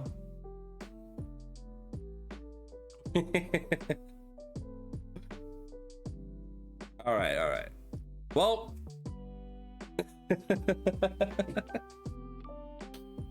chapter 3, guys. Let's see. Aloysia's skin prickled. The hair stood up on the back of her neck and arms as if each was lifting its head to watch. When the breeze becomes lightning, there was a feeling like a cold chill, yet with a crackling zap and a tingle of removing a thick woolen scarf. She stared down at the cat dragon in her lap. It had been a long time since she'd allowed herself to daydream about what her familiar might be like. She'd all but given up on having one at all. So it was with a wave of awe that she looked down at the one sprawled on the cushion in her lap, limbs splayed and paws flapping. Finally, she lowered her hand gently, hesitantly, through the fluff of its fur, soft but surprisingly light and partable, and onto the warm, unexpectedly solid belly, with its hard little ribs and tiny lumps and bumps. There was even, if the sudden smooth, cool triangles were anything to go by, the occasional vestigial scale. Perfect imperfections, she thought. She waggled the little beast affectionately, and its front paws, hard, rubbery pads, with just the tiniest pinpricks of dragon drawn-in claws, closed gently around her fingers. Aww! Somewhere far away, there was the skittering of soles on the stone floor, a skidding sound and a squeak of complaint. Mr. Kinyoso was having to hold Ryuka back. It came to Aloysia as she looked, smiling into the cat dragon's huge, round, pupilled eyes, a name she'd forgotten she'd ever thought of. When she was just 8 years old, and abuzz with the anticipation of her first visit. A name she must have held onto for all these years. These decades. Somewhere, hidden even from herself. "Hello, Star Dancer," she said, tightening her fingertips in a playful scratch. Star Dancer held her gaze, bent her head low to lick the top of Aloysia's middle knuckle, and then a lot of things happened at once. Star Dancer bit down hard. Aloysia squealed. Ryuka wailed. There was a muffled crash that seemed to come from a different room. A sharp, deep pain bloomed in Aloysia's knuckle, and she jerked instinctively to pull her hand away. Star Dancer held on, dangling from her hand by teeth and now claws. Aloysia sucked in air with a shock as the claws scratched at the side of her hand at the base of her thumb. "Witch Papplewick!" Mr. Kinyoso cried, stumbling over himself to get to her. "Ooh, fire! Fire, Daddy!" cried Ryuka, and Aloysia saw, through the blur of tears, the shopkeeper stop dead in his tracks, twisting on the spot with indecision. A small pink flame had burst into life and could be seen flickering through the high window on the side door. It must be burning somewhere at the end of the hallway beyond. "Mr. Kinyoso!" shrieked Aloysia, as he fled through the side door to put out the fire, leaving her and Ryuka to stare after him and back at each other. "It's okay," said Ryuka, apparently recovered from the initial shock and now sounding positively cheerful at the chance to make herself genuinely useful. "I know what to do." "Why my wand hand?" Aloysia cursed, trying to reach across herself and into the pocket of her dress for said magical instrument. After a brief, infuriating struggle, she managed to fumble her wand out, only to flinch at the pain of another scratch and drop it, with a metallic clatter onto the familiar shop floor. There! Ryuka cooed softly. Aloysia felt the girl's hot breath in her ear where she turned to look at her pocket. She began, turning to explain, as patiently as possible as the pain in her finger was sharpening. That while she appreciated the girl's attempts to calm her, this situation was very different from Ryuka's parents trying to soothe her at bedtime. But she broke off at the feeling of pressure being released from her knuckle. Aloysia winced at a final scratch from Star Dancer and watched as Ryuka moved the little hand that had been ruffling the cat dragon under the chin down over its ribcage. This cat dragon was much younger and smaller than the one that girl had hefted out earlier, and she was able to lift it away with one hand on its chest and one under its rear end. "You've just got to know where to tickle them," she said brightly, and she twisted on tiptoe and dropped the cat dragon gently onto its paws. Among the handful of marauders who Aloysia now saw were surrounding them, yowling with interest. Aloysia drew her feet up onto her seat instinctively, clutching her hand to her chest. It throbbed. "Thank you," she breathed, looking at the small girl with almost as much awe as she had as the now hateful cat dragon. Aloysia found herself one golden letter opener heavier as she stepped out of Mr. Kinyoso's shop into the mid-morning light. The shopkeeper had refused to take no for an answer, pressing it into her good hand between fervent, seemingly endless apologies as he tried to convince her to let them clean and bind her bad hand in the traditional non-magical way, with searing rubbing alcohol, strips of gauze, and tape. She examined her own magical dressing, a discreet ointment that was already getting to work. Eloisia thought wryly that had Mr. Kingyoso had his way, her wand hand would look like a particularly grim and poorly wrapped Harvest Night present.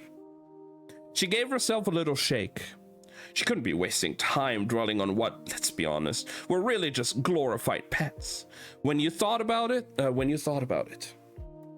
Not when there was so much still to get done back at the farm before the next day's festivities. But even as she thought it, she felt years of quiet resolve crack, and she knew she wasn't fooling herself anymore. Because the truth was a thing she'd spent 20 years trying to keep at bay. Whenever she passed a paint-spattered coven of artistic witches creating a beautiful mural in perfect synchronization, or a group of musical wizards sipping ginger beer and laughing with disbelief as they improvised a melody by a wand. The thing she'd shut out when a mudslide that dammed the river had seen every other magical resident in the valley come together to shift the very earth itself.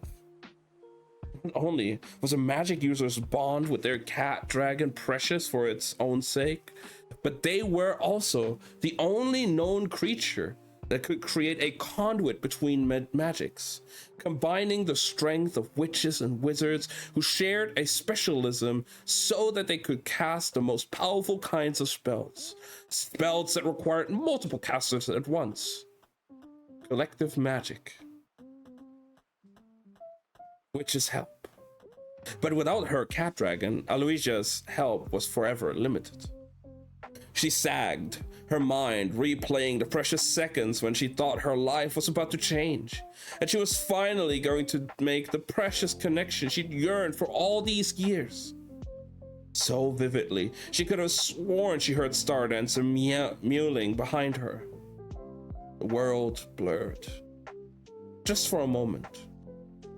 A messenger bird, a collared dove, flapped around the corner and landed on the cobblestones in front of Aloysia.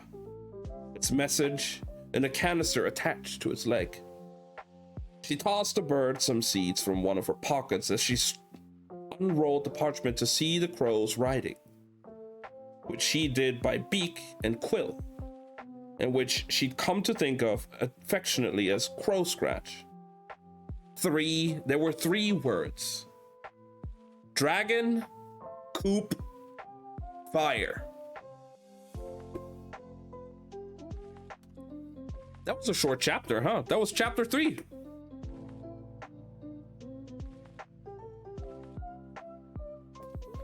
That was a very short chapter, guys. I didn't think it would be that short.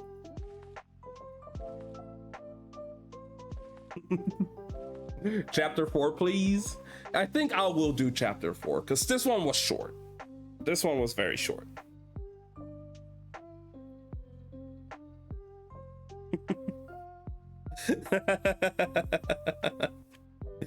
You are too cute.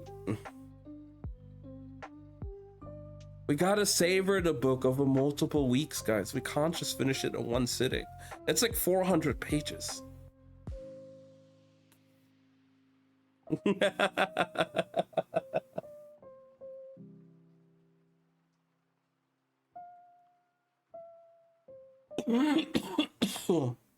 I definitely have to do some more research on that other book.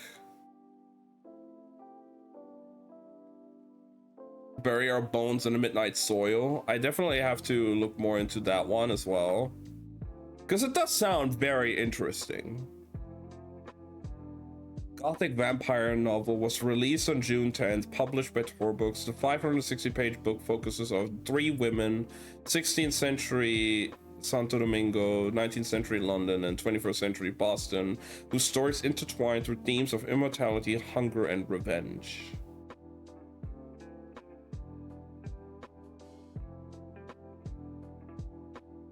Gothic fiction and vampire fantasy. The novel has been described as a toxic lesbian and vampire story following the lives and often deaths of its protagonists.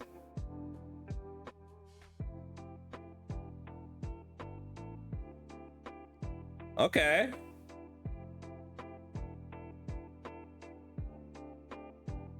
Lesbian vampires, huh?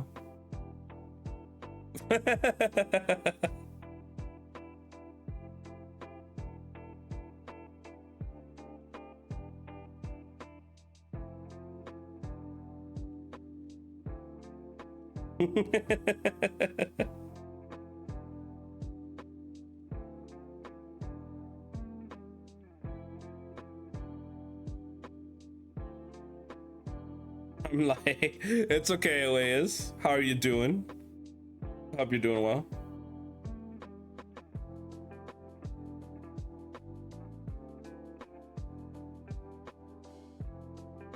The story explores themes of rage, desire, and survival as the characters navigate immortality, toxic relationships, and the hunger that defines their lives. The narrative spans centuries, focusing on how each woman escapes a life of oppression to gain power, only to become entangled in the complexities of being a vampire. That's a stream interacting up. I had a bit of like frame drops, like 10% frame drops, but like no full crashes yet. I'm currently looking into possibly the next book we're going to be reading already. I mean, I'm just starting with this one, but I just saw this. Sounds like, I mean, yo, I know the author. Coffee the Hound, thank you for the follow. I appreciate it. Welcome in, welcome in. Hello, hello.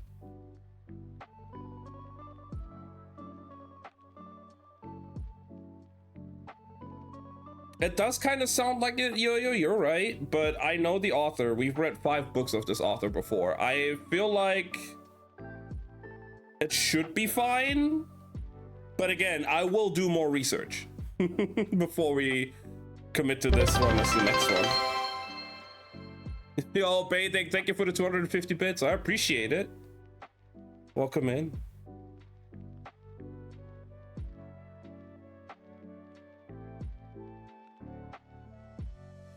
We have an ad going on right now, so we're just gonna wait before we read the final chapter. Your Dark Shifter romance. Ooh, that sounds interesting as well. Let's go. I hope it goes well.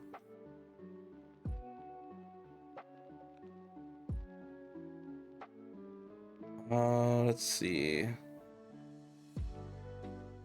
Yeah, I'm gonna look more into it after the stream. There's some like videos I could maybe watch for like some reviews to see where exactly it's going. But I think this could be the next one. If you guys would be down for that. Already looking at the next book when we just started this one. You know, I gotta find stuff, you know, I don't want to run out. And it's by an author I already read like 5 books of, so might as well.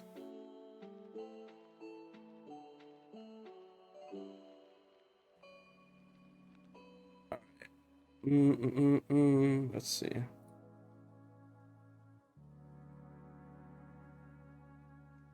Stick around, have a great stream. No worries, Bathing. I appreciate you stopping by and dropping some bits.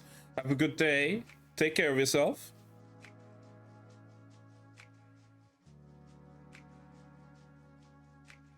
Narrative spans centuries, focusing on how each woman escapes a life of oppression to gain power, only to become entangled with the complexities of being a vampire. The book is described as a study of monsters created by trauma and the desire for freedom from societal constraints. The relationships are depicted as intense, often focusing on the blurring lines between desire and hunger. It is considered a slow-paced, atmospheric, and character-driven story. Okay. Genshin event. Well, today might be just reading, and maybe we'll finish RE9, but I have plans later when my friend is off work to play some Monster Hunter with them off stream, just by themselves. So just by ourselves, like off stream. So we'll see whenever they're ready to hit me up. But we're probably gonna do like 1 or 2 more chapters, depending on how long chapter 4 will be now. And then it's RE9 time. I want to finish RE9 until my friends message me, and then I'll probably hop off stream and play with them.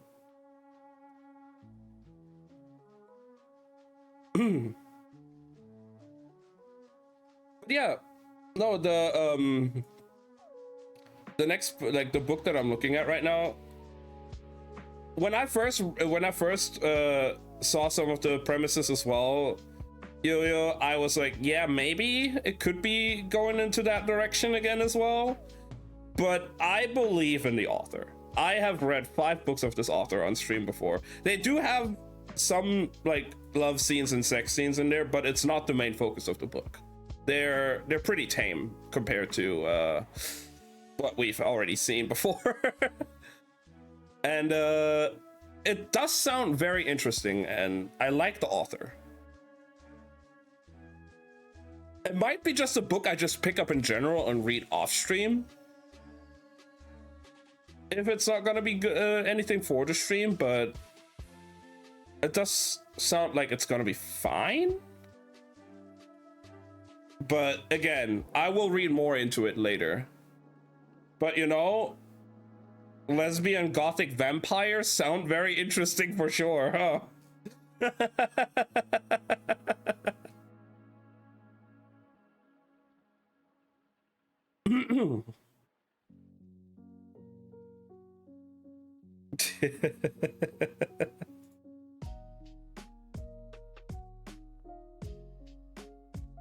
Bury our bones in the midnight soil. I will definitely keep an eye on that and read more into it. Oh, there's a Google search recommendation. Is bury our bones in the midnight soil spicy? Let's see. Bury Our Bones in Midnight Soil is considered mildly to moderately spicy, rated 1 out of 5 to 3 out of 5 by various reviewers, focusing more on tension, longing, and poetic atmospheric descriptions rather than explicit scenes. It is a queer, gothic, character-driven story about toxic, immortal relationships. Generally considered low to moderate spice with some quote-unquote open door scenes. The romance is described as a slow burn, emotional and intense, with a heavy focus on hunger, desire, and obsession rather than graphic details.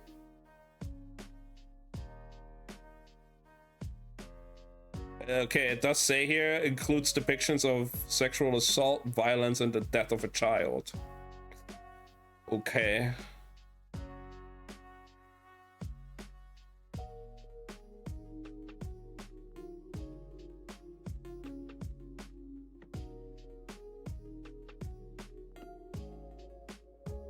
I mean, again, I'll look more into it after stream, but it could be something we could read later once we're done with Cat Dragon.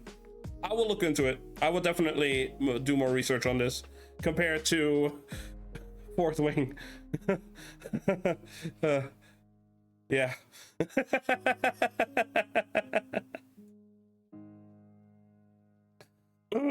All right. I'll just quickly take another drink, another sip real quick, and then we're gonna be hopping into chapter 4 of Cat Dragon.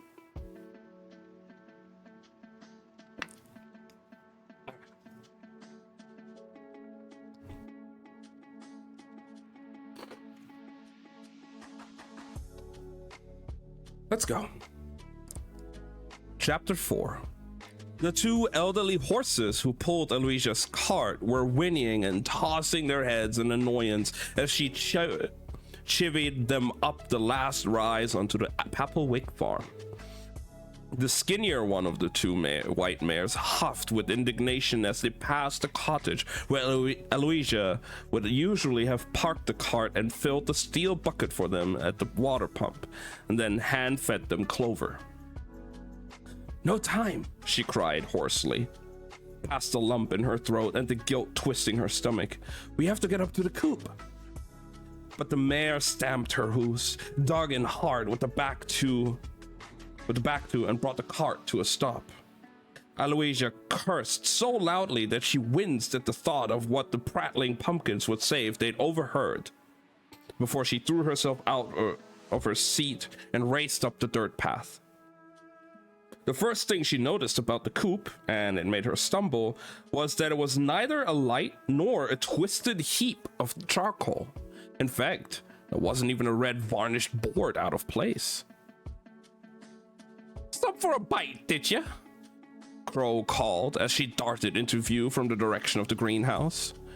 Dangling from his claws, a small sack stretched under the weight of its contents.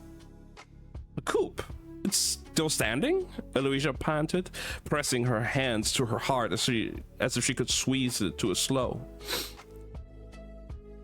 "Thanks to no one but several discreet acts of heroism," said Crow, thrusting his chest out in mid-flight, and she watched as he dived through a round open window at the side of the small barn. Before emerging again after barely a delay. His claws were now empty. Eloisia stared and then glared and marched toward the coop's double doors. "Everything's under control," Crow cried in a strangled voice, swooping down between the door and Eloisia, madly flapping the wings she's checked over and healed herself the previous day. "Traitor. No need to get in there. Shall we get back to the cottage and have the snack after all? Doesn't that sound nice?" "Who did you call in?" she demanded, crossing her arms. "You," he simpered. "Who else?" She pressed, making a dart for the doors again, and he cut her off, and then drooped, bowing his head. "It was a dragon, and I didn't know if you would be back here in time, so I got the attention of a couple of the customers' messenger birds, and sent one to the familiar shop to get you, and one of your friends who lives on the corn exchange." "Ivy," Eloisia sagged, her fears confirmed. "You made my pregnant friend come up here and put herself in danger? Breathing in smoke. It's a hydrake." Eloisia blinked in confusion. "A water dragon? A water dragon," Crow elaborated. "I know what a hydrake is," she snapped. "I saw the drakeling and thought there would be a fire," Crow rambled. "And I panicked. I forgot she was pregnant, but anyway, it's all right because it was more of a flood in the end." There was a silence that lasted an amount of time Eloisia would later come to think of as polite before one of the heavy wooden doors began to open in front of her. It shunted her forward slightly, jerkily, and allowed egress to a huge, hairy paw the size of a tiger's and with claws to match. Though this paw wasn't orange or black, but a regal, glimmering golden blonde.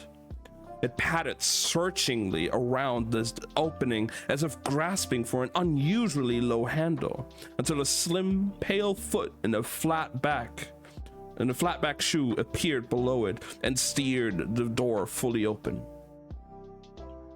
Standing on all fours in the doorway, the top of its head as high as Eloisia's chin, was something lithe, graceful, and majestic. And like the love child of a dragon and a preternaturally fluffy lioness.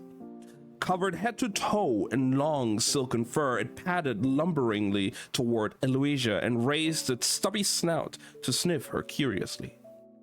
Its round pupil eyes wide as if checking she was in fact who she appeared to be. As it reared slightly off its two front paws, it flexed its furry wings to hold its balance and let the pink tip of a forked tongue taste the air between them. Finally, apparently satisfied, it lowered itself down again and swished its bottle-brush tail before it's rubbing its cat-eared head against Eloisia's stomach with a force that made her stagger. "Hello, Hedera," Eloisia said to the Dramelkin, as the adult cat dragons were known, and her heart ached with longing.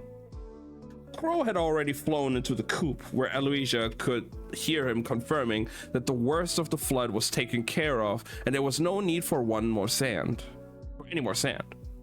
In the open doorway, the owner of the slim, pale foot was talking to him. A tall, white blonde witch, willowy but for her perfectly round baby bump, and dressed as Eloisia's pumpkin ancestors would no doubt approve of, in distinctively witchy all black. At an awkward nod from Eloisia, Ivy ducked to get her arrow straight pointed hat out of the barn, managing it precisely and without so much as skimming the tip. "Come along then," she said to Eloisia, steering a pioneering cockatrice back into the coop, with a foot as she spoke. "I'm ready for a cup of your fresh chamomile tea." "Didn't know I owned a sugar bowl," Eloisia said, distracted as Ivy proffered the tea tray. Tea tray. Fuck it, hell. Yeah, chamomile tea is great. I love chamomile tea. She wasn't sure either how Ivy had come to be the one making the tea. But make it she had, dancing her wand happily from cups to tins to teapots around the narrow kitchen, without a word about the flood or a comment on the myriad small plants springing from jars, pots, and even the occasional old boot. They were to be found variously arranged, from cream enameled range behind the lace at the window above the sink, and squeezed between Eloisia's many ornaments, trinkets, and decoratively painted bowls. It was a welcome contrast to the prattling pumpkins' reaction to the place when Eloisia had brought them in. But what she felt most grateful for was the way Ivy had whisked every last pumpkin outside for some lovely afternoon sun. Eloisia pulled out a chair for her friend, who came to sit at the round wooden table off to one side of the cluttered kitchen. You didn't, said Ivy softly of the sugar bowl, and gave Eloisia the sort of impossibly symmetrical, bright yet humble smile that drew crowds in ballrooms. You do now. Ivy had the kind of personality people described as being mother, even if that particular event was still 3 or 4 weeks away for her. She noted Eloisia's lack of basic necessities on the rare occasions Eloisia felt her home was tidy enough to allow her to visit, and she brought whatever was necessary the next time. In this instance, negotiating her witchy way to a new sugar bowl, which she'd produced from her bag. Eloisia had once found a full set of towels in the bathroom. "I thought you might enjoy a langue de chat," Ivy said, expertly changing the subject and saving her friend's blushes. She gestured with long, thin fingers at the side plate with its border of rhododendrons, before setting it down neatly on one of Eloisia's lace doilies. There was something about the sweet, crisp biscuits that put both witches at ease, and Ivy and Eloisia fell into amiable chat as they tucked in. Dara, for her part, was enjoying the fuss from Eloisia, while Crow seemed to find the biscuits good enough to occasionally swoop in for one, though he looked as askance at the cat dragon as he did. Ivy was clearly thrilled to be here in Eloisia's cramped cottage, despite coming to it from a home that was once a trading center designed to accommodate hundreds of merchants, and which now housed Tangleroot's premier library, art galleries, and picture house. Ivy laughed and nodded in all the right places as Eloisia talked about everything but her trip to the familiar shop. Eloisia didn't mean to go into quite so much detail, but her friend's quiet warmth was so comfortable that she couldn't help it. "It wasn't your fault," Ivy told her reassuringly when they'd got onto the subject of the Hydrake. "You couldn't have known the Drakeling was going to hatch precisely then." Crow, in the midst of a biscuit finding mission, opened his beak, presumably to argue that dragon hatchlings took hours, which meant that if Eloisia hadn't been so distracted by the prospect of getting a cat dragon, she would have seen signs during her morning rounds. such as the changing of the nettles and the tapping of the egg tooth. But instead, he closed his eyes contentedly as Ivy stroked his shiny black head. Aloysia rolled her eyes, amused at him. It seemed no male of the species, even those with wings, could resist Ivy's charms. I could never have accepted the egg commission in the first place, she bemoaned, snapping a biscuit between her hands. Not so, Ivy disagreed, shaking her head primly. Her hands were folded in her lap, and she sat up straight with the kind of posture Aloysia suspected could be very useful in libraries. There's just one witch, and you have all this to take care of. Ivy made a sweeping gesture that Aloysia knew referred to the entire Papelwick's mall holding. Yes, she said, sounding more defensive than she would have liked. It's my responsibility, just like it's been a Papelwick's responsibility for generations. We've always managed to keep it on top of it. Ivy nodded. But in that time, I was almost always supported by at least 3 Papelwicks. You're in an impossible position, Wick. It makes sense that you'd have to take on some creative additional employment to be able to do it all on your own. You need to give yourself some grace. Wick, short for Papelwick, had been Ivy's nickname for Aloysia since they were small, and hearing it always filled her with such affection that she couldn't help feeling as if all she was, all was or would be right in the world. No, said Ivy, daintily removing her flat shoes and dropping them under the kitchen table. Item 2, future prevention. Actually, I think I'm genuinely in favor of the future, said Aloysia with a smile. Ivy groaned, rolled her eyes affectionately. Har, she said with a sigh. Now take this seriously, please. We need to put a plan in place. I know you have Darling Crow. Here, she tickled him under his chin, and he positively glowed. But with the best will in the world, Wick, there are times coming when I won't be able to be here for you as much as I'd like. Ivy put a hand on her belly, and Aloysia saw a flicker of guilt across her face. And I need to know you're going to be safe all the way out here. So, will you consider hiring someone? There's no shame in it. Aloysia spluttered the tea onto the tray. There absolutely was shame in it. And paid him in what? She half laughed, dismissive. Knitting needles and nettle tea? Well, no, Ivy conceded.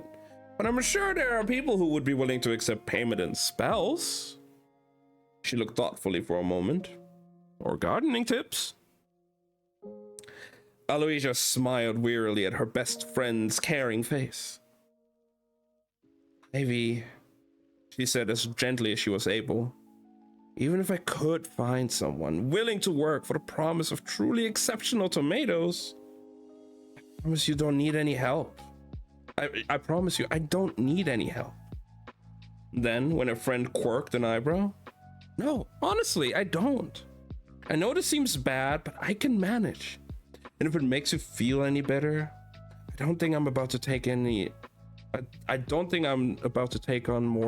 any more dragon eggs. Free your head, basically, yeah.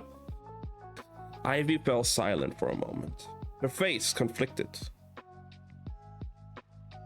Well, she said at length, if you promise.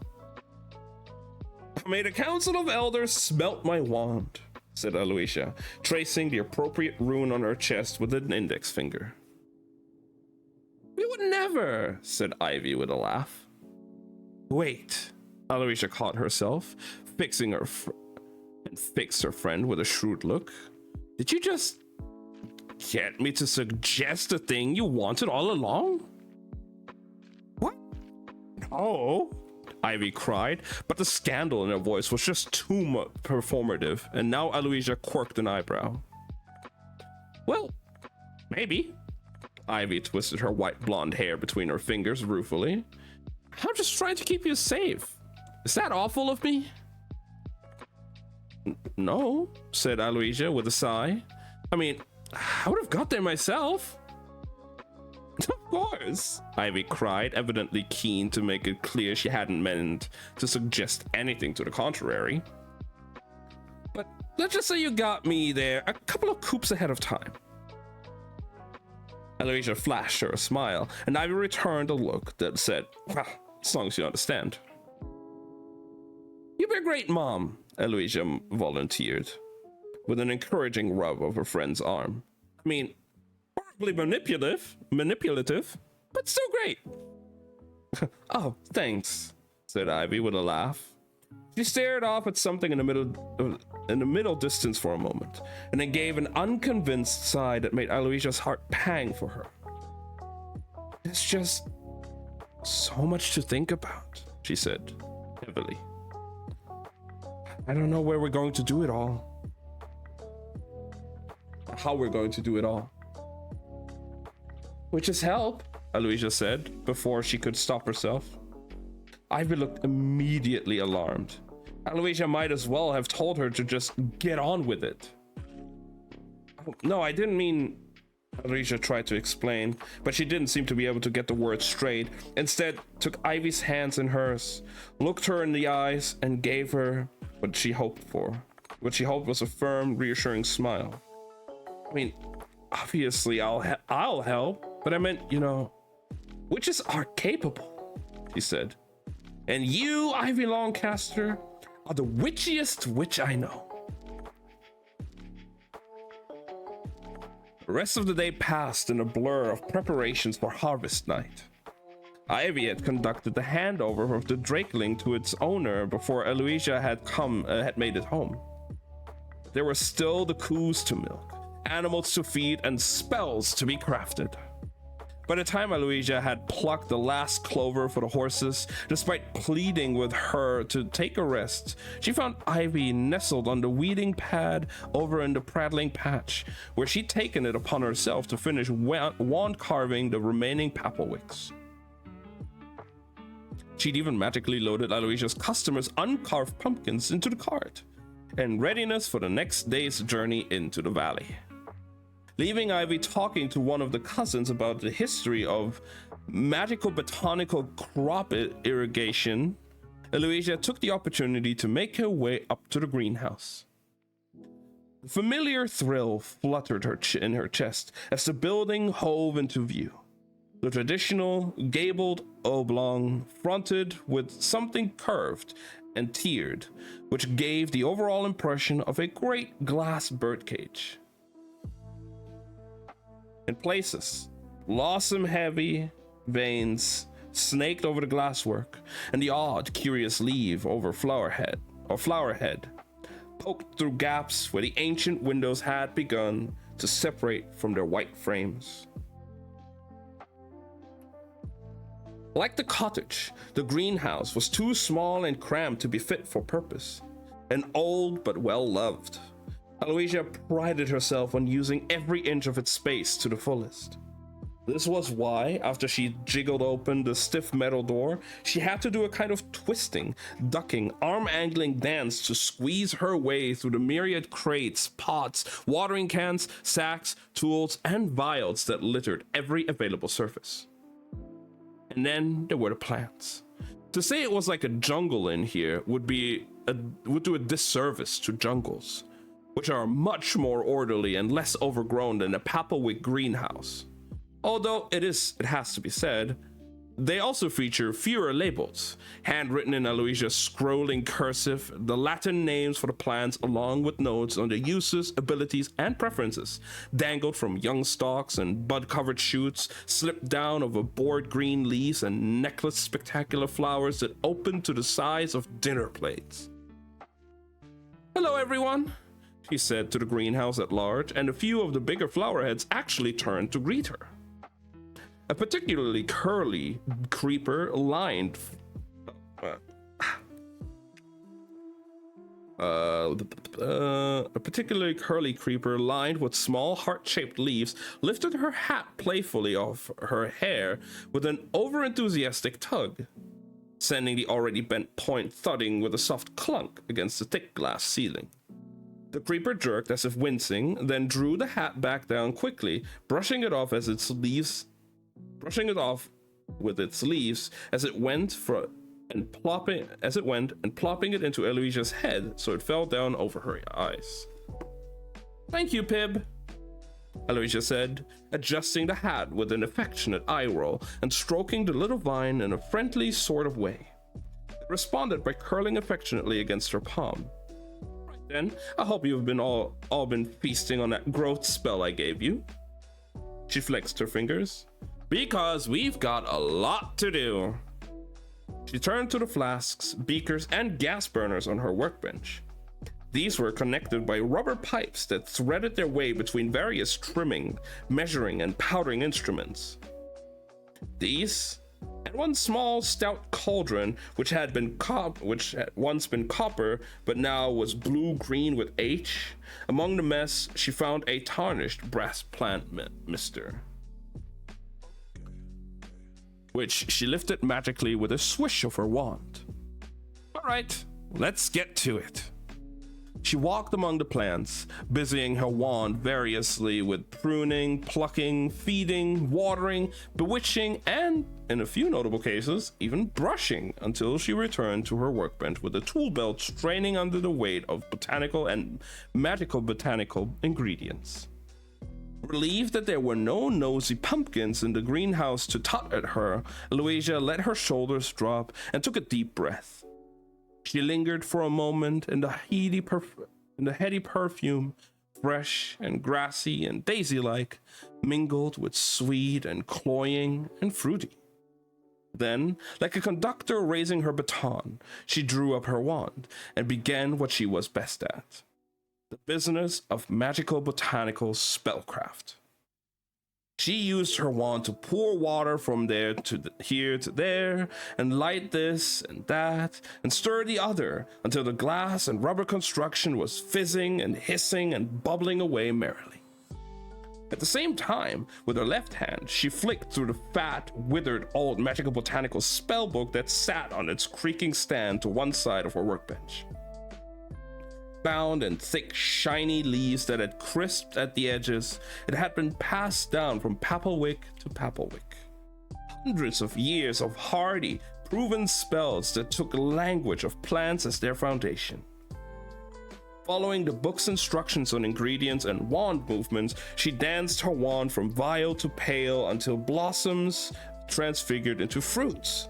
Leaves twisted and furled and squeezed themselves dry of sparkling essences, and brightly colored pollen shook and dusted itself directly into their cauldron. Magically sealed seed pods burst open, showering witch and workbench alike with tiny, hard, poppy-like seeds in vivid violet that made a sound like a box of beads being gleefully upended. By the time she was finished, Eloisia was sweaty and sticky and splattered with poultices, powders, and ethers from bodice to brim. Nothing could have made her happier. Night had fallen on the Papelwick farm when Crow returned from afternoon deliveries, guided safely into land by the glow of the storm lantern at the shop's back window, where it hung beside a small enchanted silver bell. Eloisia lit the lantern every night with her wand tip as a sort of landmark for the emergency messenger birds who visited the shop after dusk on rare occasions, and whose visits Crow would be staying behind at the cottage tomorrow to look and listen out for. Finally, Eloisia, Ivy, Crow, and Hidira retired to the living room, feeling spent but in good spirits. This, after some hasty reassurances to Crow that the witches would ensure his safety in the company of a cat dragon, who he insisted kept looking at him with murder in its eyes. The vicious beast was presently sprawled on her back at the foot of the armchair, wriggling this way and that, and catching dried sprats as they were flung through the air to her by a doting green and cream pumpkin. "Here, puss, puss, puss," cried Auntie Madge, before picking up the next sprat in her fleshy mouth and arcing it toward the cat dragon with a throw like a shot putter. While Crow alternately nibbled his pie and slurped his jar full of worms on the side table with this tasseled lamp, Aloysia propped Ivy up on the sofa with several of her favorite embroidered cushions and sat herself at her feet on the lumpiest one, on top of the mismatched rug. Both witches were wrapped in blankets and holding earthenware cups brimming with sweet steaming tea, which was thickened with creme brulee flavored cool milk, topped with a swirl of light, fluffy Beaufrette cream, and stirred with fragrant cinnamon sticks. Oh, that sounds so good. What? I want one of those. Aloysia looked up from her cup to see a faraway look in her best friend's eyes. The baby, Aloysia intuited gently with a nod at Ivy's belly. Or the brother? Ivy shrank back against the cushions, and the question was answered. Ivy's older brother, Hollis, was Tanglewood Valley's current shepherd, and the first non-magical person to have the office bestowed on them since records began. After the initial shock and furor about his safety, rumors and gossip about his exploits journeying with the Guardian to nearby lands had spread, making him something of a local hero. Just what that egoist needed, thought Aloysia, imagining how Hollis would react if he knew and rolling her eyes. I know you don't think much of him, Ivy said, eyes down and stirring the dregs of the cream on top of her sweet tea. I understand that. Believe me, he annoys me more than anyone. He's my brother. I can't even remember the last time we had a credible report of his progress, so we can pretend he's not the most inconsiderate narcissist either of us had ever met. Just for now. Her eyes shone in the lamplight for the briefest of moments before a deep intake of breath and the nearest flick of her lash lines returned them to normal. Of course, said Aloysia, contrite. Sorry, I didn't realize it had been so long. Ivy forced a tight smile. Since he visited in the spring and scared half the town silly. Aloysia remembered it vividly. He'd walked the 50-foot Guardian right up to the Ivy's front door. Hey, she said, leaning over and gripping the hand of that Ivy didn't have wrapped around her cup. She looked her in the eyes. The worst part's over. He'll be back tomorrow. How can you be so sure? Ivy asked, in a hoarse whisper. Aloysia knew her friend didn't dare say her fears about in case she somehow spoke them into existence. He's been gone all that time, alone, roaming around all around Tangleroot and up and down the mountainside with this huge, unknowable creature that might not understand about empathy, or rest, or maybe even about what happens to your shepherd if one day you accidentally step on them. This with a gesture that showed she knew how wild she sounded. How can he possibly have survived all that with no magic? Well, said Aloysia, slowly testing each word in her head before she said it, not wanting to deepen her friend's pain. One thing, I hear he's pretty handy with that sword of his. She tried first, which earned her a small smile. And for another, not to say this, she composed herself. My sweet, wise, wonderful friend. I know this is going to be hard to hear, but it is possible that this guardian, who for whatever reason chose your brother over all the warriors and magic users and hairdressers in the entire valley, here Ivy smiled witly, this 1,000-year-old ancient being of plants and light and nature magic, they might possibly know something that we don't. And that is the end of chapter 4.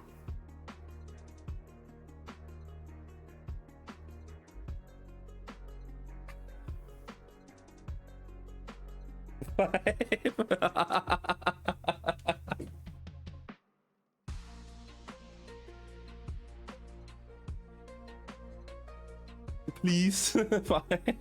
I'm kind of starting to feel already that like my reading is getting worse.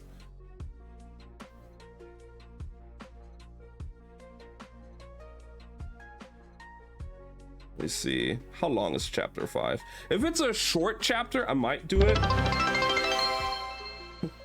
Thank you for the 50 bits, Lily. I appreciate it. Yeah, no, it's a bit of a longer chapter again as well, so I'm sorry. I don't think I will do that today. We will do it next week, next Sunday, chapter 5 and onwards, for sure. I'm sorry, Yo-Yo. But I can feel how I'm getting worse at reading, and I don't want to strain too much and make it worse. It's been a while since I've done this, so it's taking me a bit to like fully get back to it, but I'm having a lot of fun with it.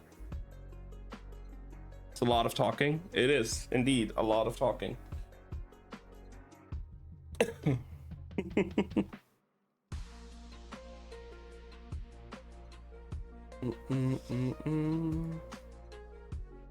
Second.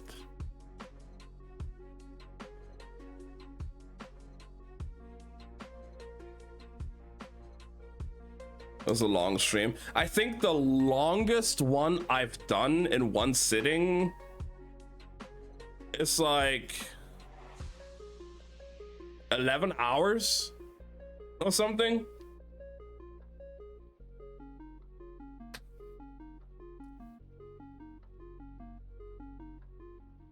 Something like that. It was pretty long, that's for sure. I think it was something like 10 or 11 hours I've done in one sitting on like the first books. But I could definitely not do that right now. I can say that much. I can definitely say that much. It's not gonna happen anytime soon again. Like if we look at all of the previous reading streams, like the newest ones right now, they're like about 2 to 3 hours long.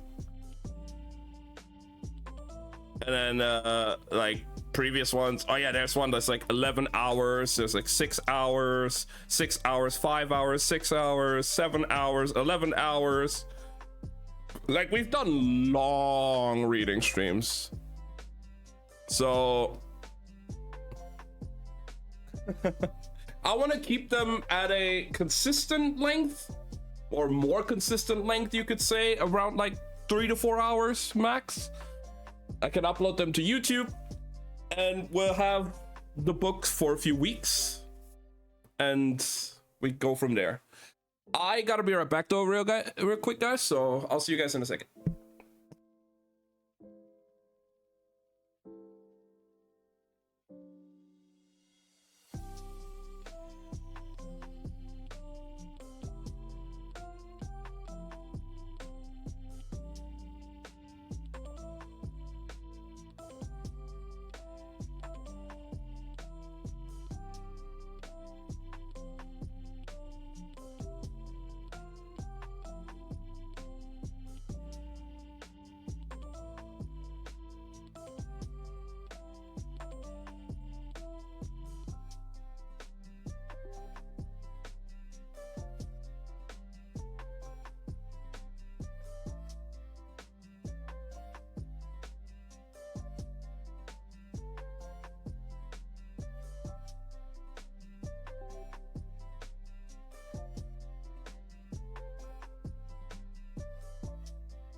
All right, I'm back. Yeah, what do you guys think so far? What are your thoughts on the book so far? I'm really enjoying it. It sounds super cozy, super cute so far. But what are your guys' opinions?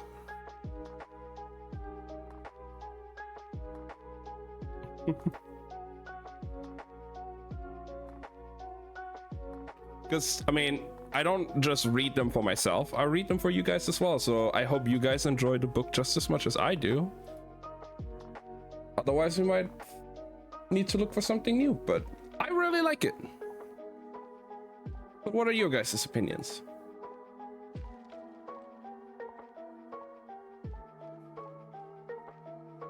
Might buy it. Ooh. Just to have it. It is very nice so far.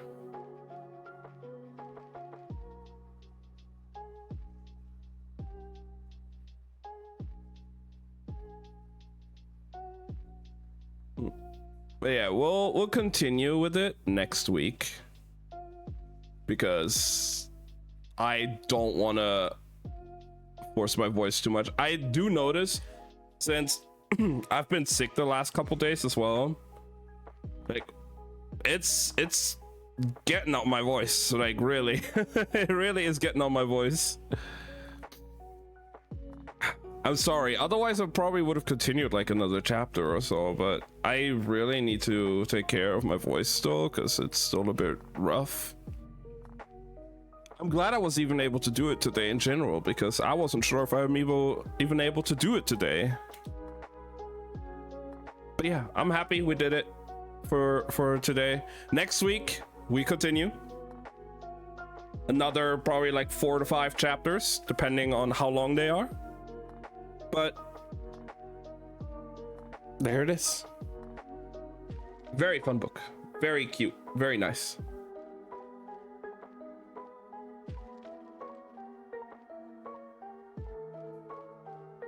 Put it into my bookshelf for now. I'm almost running out of space in there now for our books. Like I have to look into something to buy or so to store some more books for us.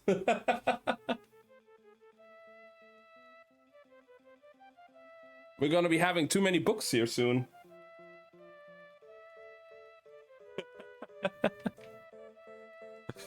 All right. Well, let's see. Let's do this, and then we do that, and then we do this, and we open that. And then made costumes. Well, whenever people buy it off my throne, I guess, huh? We do have it on throne, so that's up to you guys.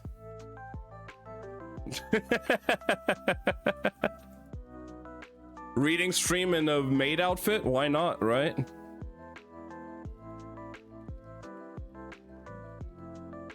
Yo, that was perfect timing. I do not have a throne command, by the way. That was perfect timing for the bot to put the message in. Ain't no way.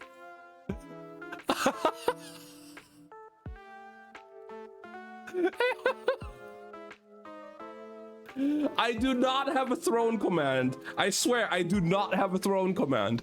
That was just perfect timing from my bot automated message to pop it.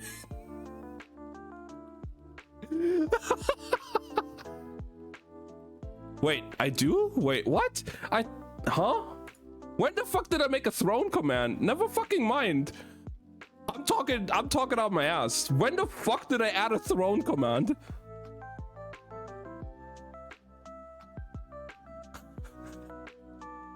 I'm stupid. Don't listen to me. Streamer don't know his own commands. It's okay.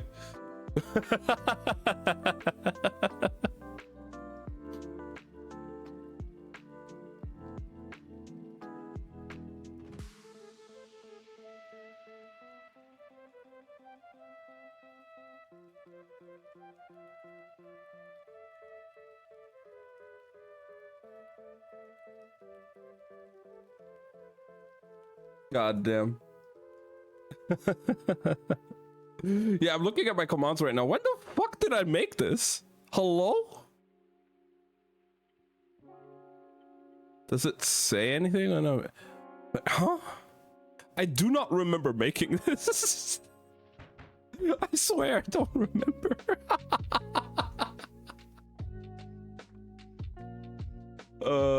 But hell yeah, I guess.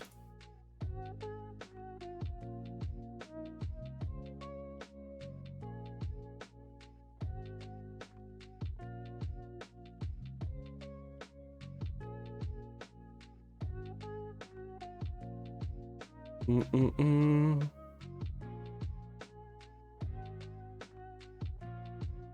right. Well, guys, we are going to, for a little bit, switch over to some RE9 for now, I guess.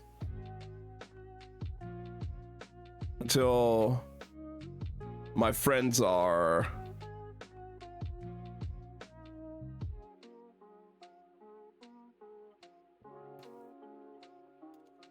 ready to play.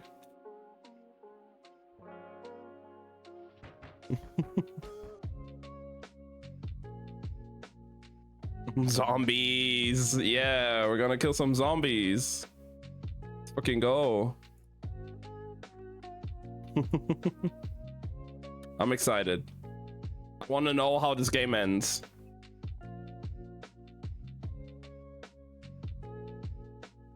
All right.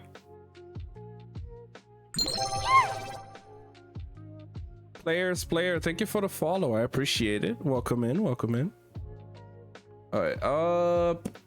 Let me change all this stuff around so we can set up for Resident Evil. We got this. No, all right, this here. Where is it? There it is. Just changing a few things around real quick, and then we're ready to hop on. Oh god. Can we beat this today? Resident Evil Requiem. There we go. We changed that.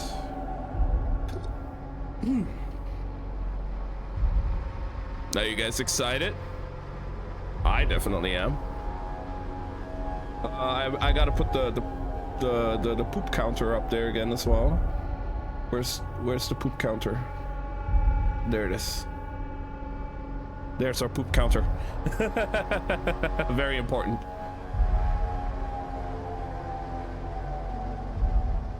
Poops received.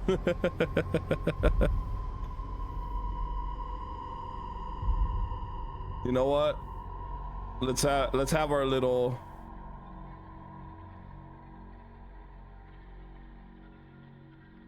Let's have her like here.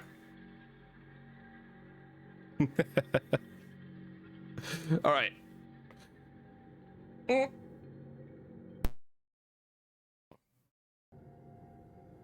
Key counter knockoff.